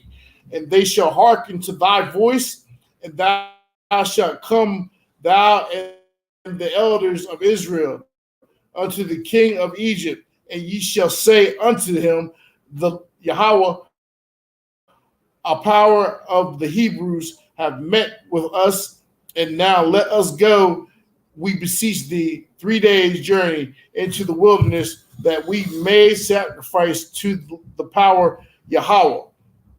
And I am sure that the king of Egypt will not let you go, nor not by a mighty hand. And I will stretch out my hand and smite Egypt with all my wonders, which I will do in the midst thereof. And after that, he will let you go, and I will give the people favor in the sight of the Egyptians. And it shall come to pass that when ye go, ye shall not go empty, but every woman shall borrow of her neighbor and of her that sojourneth in her house jewels of silver and jewels of gold and raiment. Ye shall put them upon your sons and upon your daughters, and ye shall spoil the Egyptians. Wait, next chapter. Chapter 4, verse 1. And Moses answered and said, but behold, they will not believe me, nor hearken unto my voice. For they will say, Yahweh have not appeared unto thee. And Yahweh said unto him, what is it that is in thine hand? And he said, a rod. And he said, cast it on the ground. And he cast it on the ground, and it came to pass a serpent, and Moses fled from before it. And Yahweh said unto Moses, put forth thy hand and take it by the tail. And he put forth his hand and caught it, and it became a rod in his hand. Then they may believe that Yahweh, the power of their fathers, the power of Abraham, the power of Isaac, and the power of Jacob have appeared unto thee.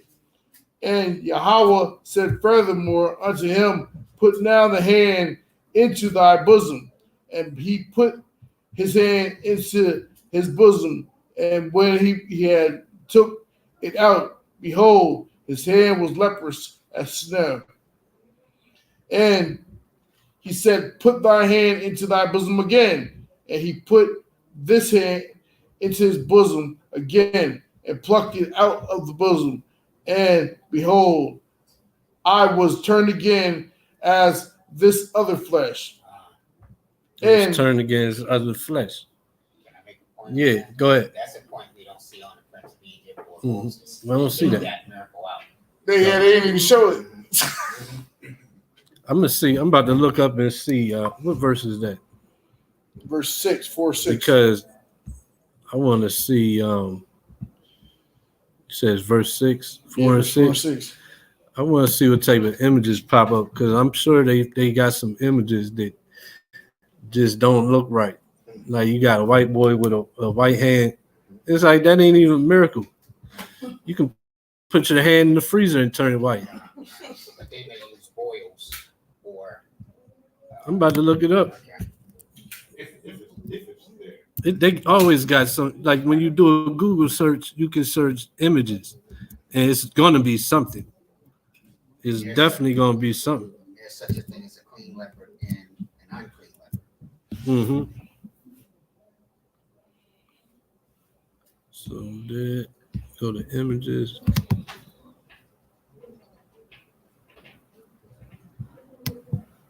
But they definitely tried to do it in the movie. They left that one out. Hold up. Like what? Let me see. Yeah, they can't even really. All the images are like it's brown skin with a white hand.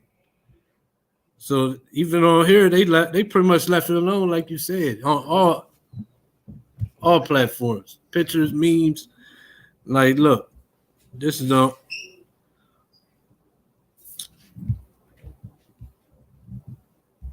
found this one, so that's a brown hand and a white hand. I can't find nothing with a white hand and a white hand. There's nothing on here. They even got a T-shirt. Somebody made a T-shirt. It's the leprous. Where's the leprous hand? So Moses stuck his hand in his bosom. It turned white. He brought it back out.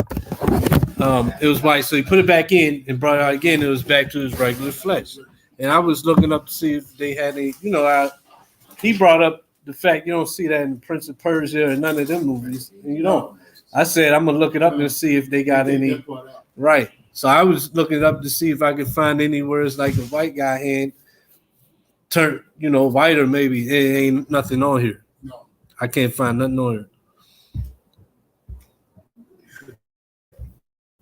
But yeah, that's just one where it's like, oh, I found one kind of tan dude. But look, this ain't no big deal. Like if you see this, you're just going, like, okay. Okay. Like your hand turned a little white. Nah, ain't nobody special. Ain't nobody special send you. What you talking about? I'm supposed to believe the guy sent you because of that. Ain't nobody gonna. But the other thing though, that's like a miracle. Undeniable. That's undeniable. Right. This is the only picture I found. But even this though, he a little tan. Well, they want to change the concept. This is a car right here. This ain't even the white guy. This is Issachar right. But we can go back to Exodus.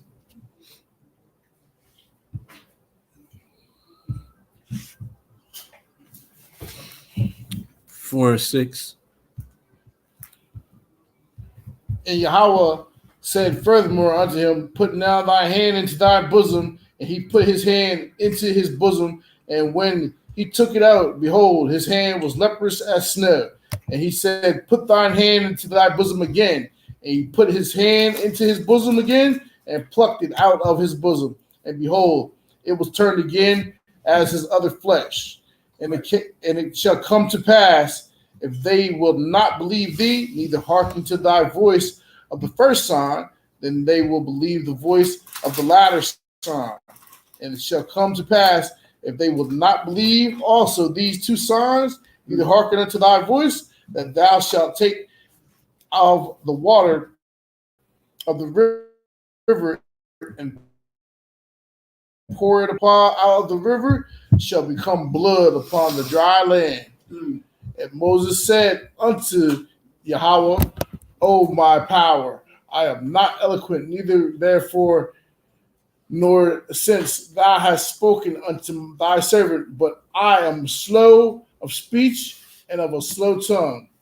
And Yahweh said unto him, whose have made man's mouth, or who maketh the dumb or deaf, of all these seeing, of the blind? Have not I Yahweh? Now therefore go, and I will be with thy mouth and teach thee what thou shalt say. And he said, and what's that talking about? Is Moses saying that he's like slow with speech, like somebody has a speech impediment? No, you're nervous. Nah, he's nervous, or he's just not a good public speaker. Yeah, he wasn't. Like it's one thing to be able to talk in a small group, but they even got college classes or high school classes on public speaking. Yeah, I remember in high school. Motivated. Yeah, I remember in high school we had to do, projects where to work on public speaking, where you had to get up front and do your bring it out to the class. Like you wrote is a way to learn. Yeah, you had to bring it out to the class as a way to teach you public speaking, not just go along with getting knowledge. But that's all he's saying, is I'm not, a good speaker. Right. But some people might get the misunderstanding. He's saying like I got a speech impediment. He's good. Remember what we read? He was wise. Right. This dude was, head above the class. Yeah. Right. And he could also, he could have been in his element then. Mm-hmm. He's now been with the Midianites. Right. And now he's out of that element. Yeah, like so you. Now I want to go and talk with these Mm-hmm. people. Just at this level, I'm not that like that anymore. Yeah, like say you're from a Spanish speaking country and you speak it, but you've been in up here for 20 years. Mm-hmm. You go down there like you sound different. So you got that thought in the back of your mind. You're out of your comfort zone now. Yeah. Yeah. Like with people that speak Spanish, if you've been Americanized and you go back, they gonna kind of snicker at you. Like, because you can tell the difference. Yeah. Even though you're fluent in the language, when you speak it, it don't come out like it should, because you've been Americanized wherever you're at. And this also dispels another thing where people thought at that time that everybody in the kingdom was white. Where? In here? Yeah, that's what they thought. But how could What do you mean? Moses live among them? And You talking about now? People think that they were white. Yeah. Oh, that's why I was confused. I thought Yeah, you were saying they thought that then. no, Right. no. That's why I was like, hold up, I had to get it right. After Charleston Heston. Yeah. Is that the one that? Who's the one? That's the one that played Moses. Right. It was somebody else too, wasn't it? Yeah, a couple of original. That's the name of Charleston Heston. I thought it was something like, I keep thinking of a name like Hugh Brenner or something like that. Is that something else? He played the brother. Mhm. Okay, he was Aaron. Right. All right, No, okay. he played the Pharaoh's son. He was a Pharaoh. Oh, okay, but it's still supposed to be a black guy. He's adopted Ain't that the now. movie where on the wall they had the black Egyptians? One of that's it, right? Okay, yeah. Yeah. All right, The people got a lot of twisted concept based upon the false narrative they brought in right. with the Moses, not Moses. Yeah, Moses being white all of a sudden. Mm-hmm. Yeah, so that can be very confusing. Yeah, everything can be confusing here because That's why it's called Babylon. everything, it's Babylon. Babylon means Everything is turned upside down. Yeah. We had verse 13. And he said, O Lord, send, I pray thee, by the hand of him whom thou wilt send. And the anger of Yahweh was kindled against Moses. And he said, Is not Aaron the Levite thy brother? I know that he can speak well. And also, behold, he cometh forth to meet thee. And when he seeth thee, he will be glad in his heart. And thou shalt speak unto him and put words in his mouth. And I will be with thy mouth and with his mouth. And he will teach you what ye shall do. And he shall be thy spokesman unto Yahweh, unto the people, and he shall be to thee instead of a mouth, and thou shalt be to him instead of Yahweh. And thou shalt take this rod in thine hand, wherewith and thou shalt do signs. And Moses went and returned to Jethro his father-in-law, and said unto him, Let me go, I pray thee, and return unto my brethren, which are in Egypt, and see whether they be yet alive. And Jethro said to Moses, Go in peace. And Yahweh said unto Moses in Midian, Go return into Egypt, for all the men are dead which sought thy life. And Moses took his wife and his sons and set them upon an ass. And he returned to the land of Egypt. And Moses took the rod of Yahweh in his hand. And Yahweh said unto Moses, When thou goest to return into Egypt, see that thou do all those wonders before Pharaoh, which I have put in thine hand. But I will harden his heart, that he shall not let the people go. And thou shalt say unto Pharaoh, Thus saith Yahweh, Israel is my son, even my firstborn.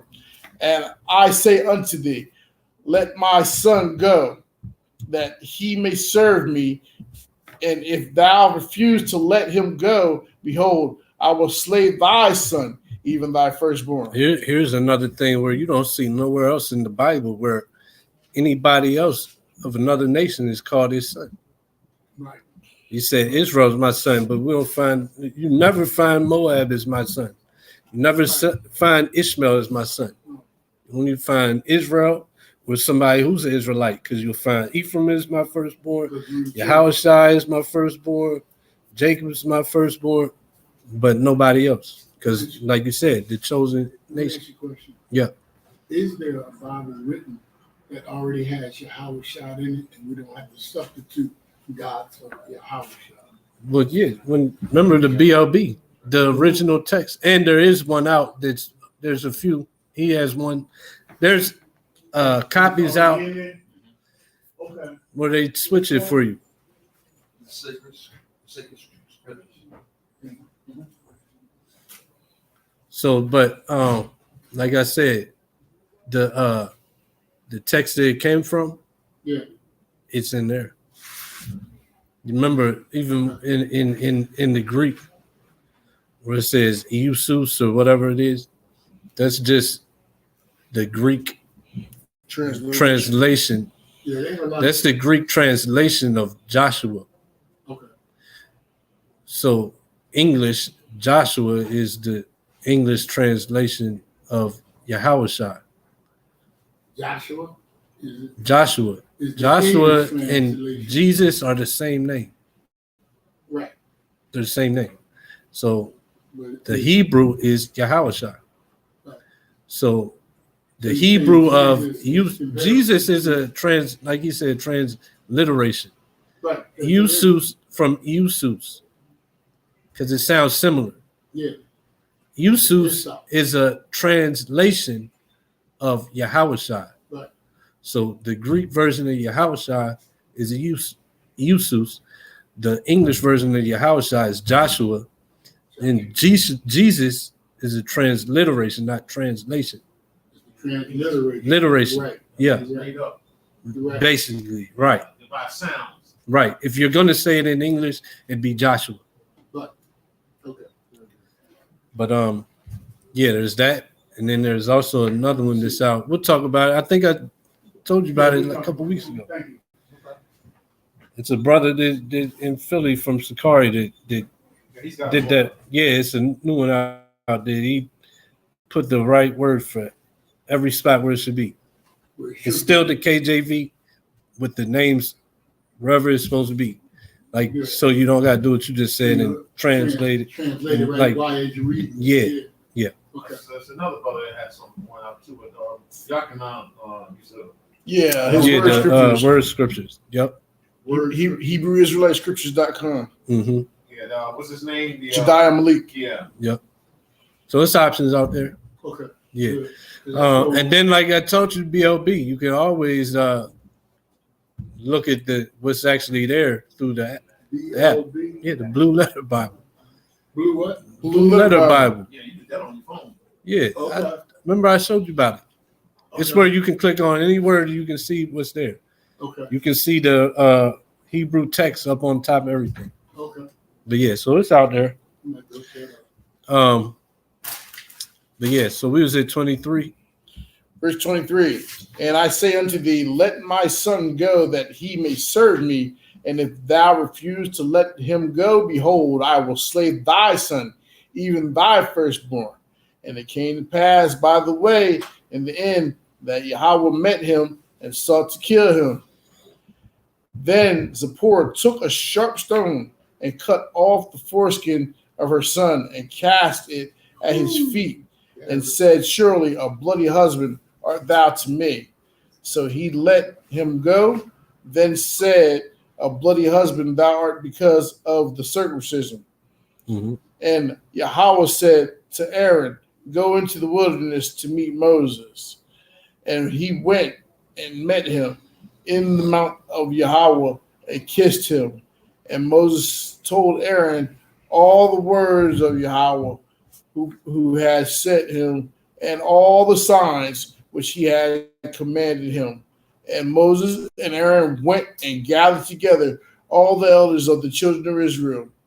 And Aaron spake all the words which Yahweh had spoken unto Moses, and did the signs in the sight of the people. the people. And the people believed, and when they heard that Yahweh had visited the children of Israel, and that he had looked upon their affliction, then they bowed their heads and worshipped. Next chapter. I think we can do one more. Then we'll stop because it's 3. And afterward, Moses and Aaron went in and told Pharaoh, thus saith Yahweh, the power of Israel, let my people go, that they may hold a feast unto me in the wilderness. And Pharaoh said, who is Yahweh, that I should obey his voice to let Israel go. I know not Yahweh, neither will I let Israel go. And they said, Yahweh of the Hebrews have met with us. Let us go, we pray thee, 3 days' journey into the desert, and sacrifice unto Yahweh our power, lest he fall upon us with pestilence or with the sword. And the king of Egypt said unto them, wherefore do ye, Moses and Aaron, let the people from their works get you unto your burdens? And Pharaoh said, behold, the people of the land now are many, and yea, make them rest from their rest. And Pharaoh said, behold, the people of the land now are many, and ye make them rest from their burdens.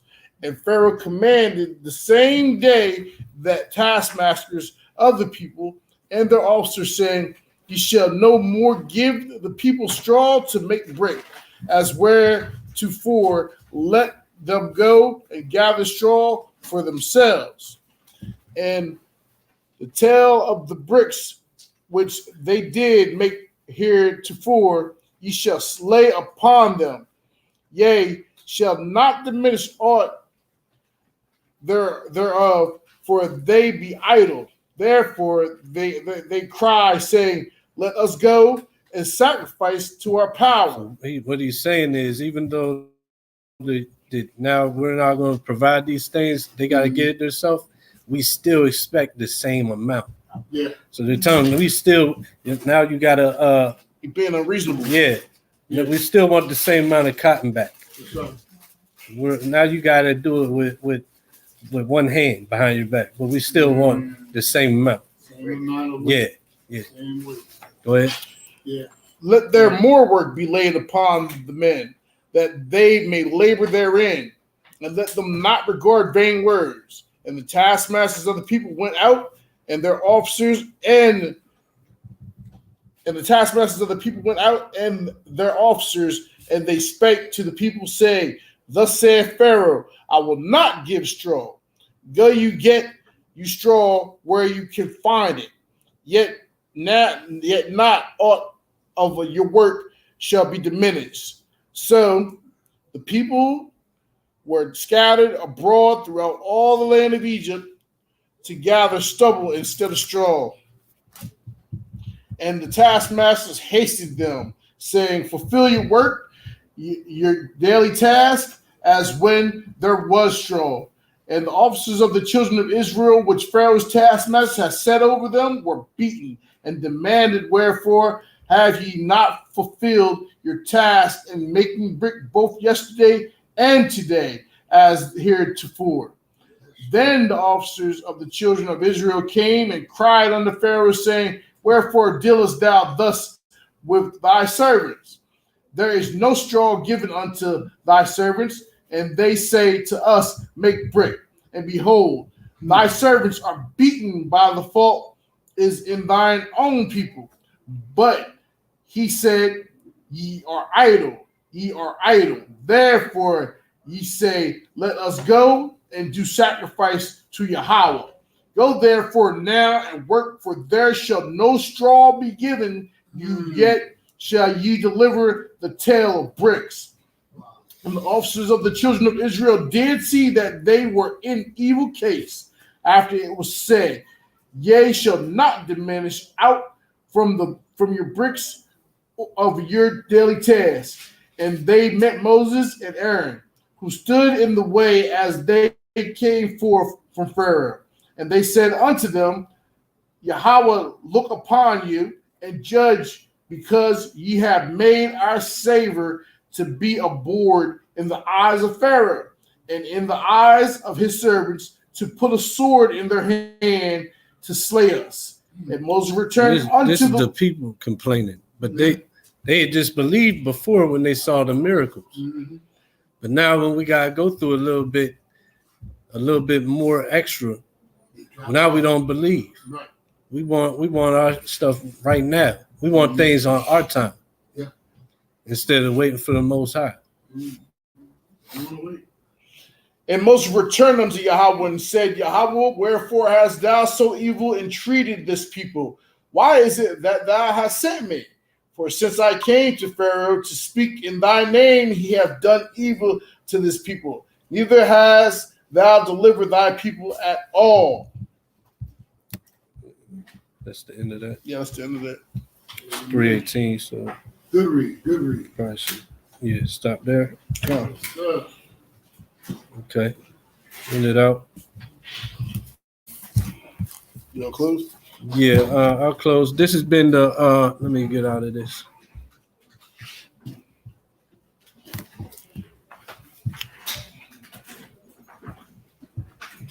Mhm.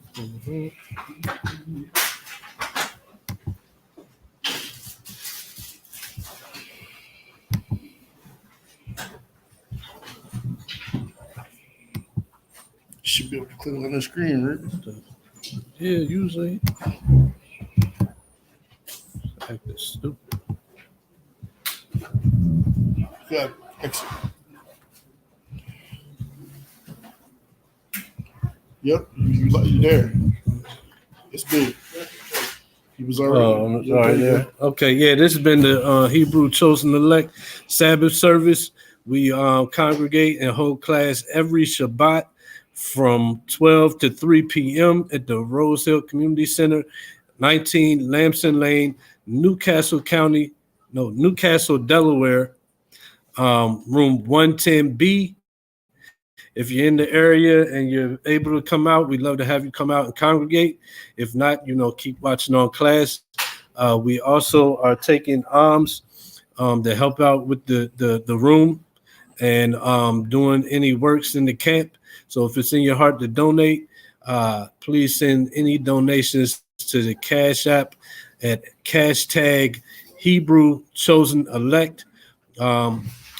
If you're in class and you want to give cash, you can do it that way as well.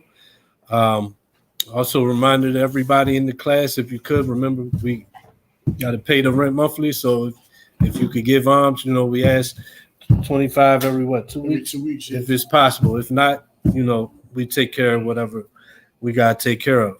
I think that's all. If you got anything else? No, that's it. That's it. So we'll end it out by saying Shabbat Shalom and Kwam Yashala. Kwam Yashala.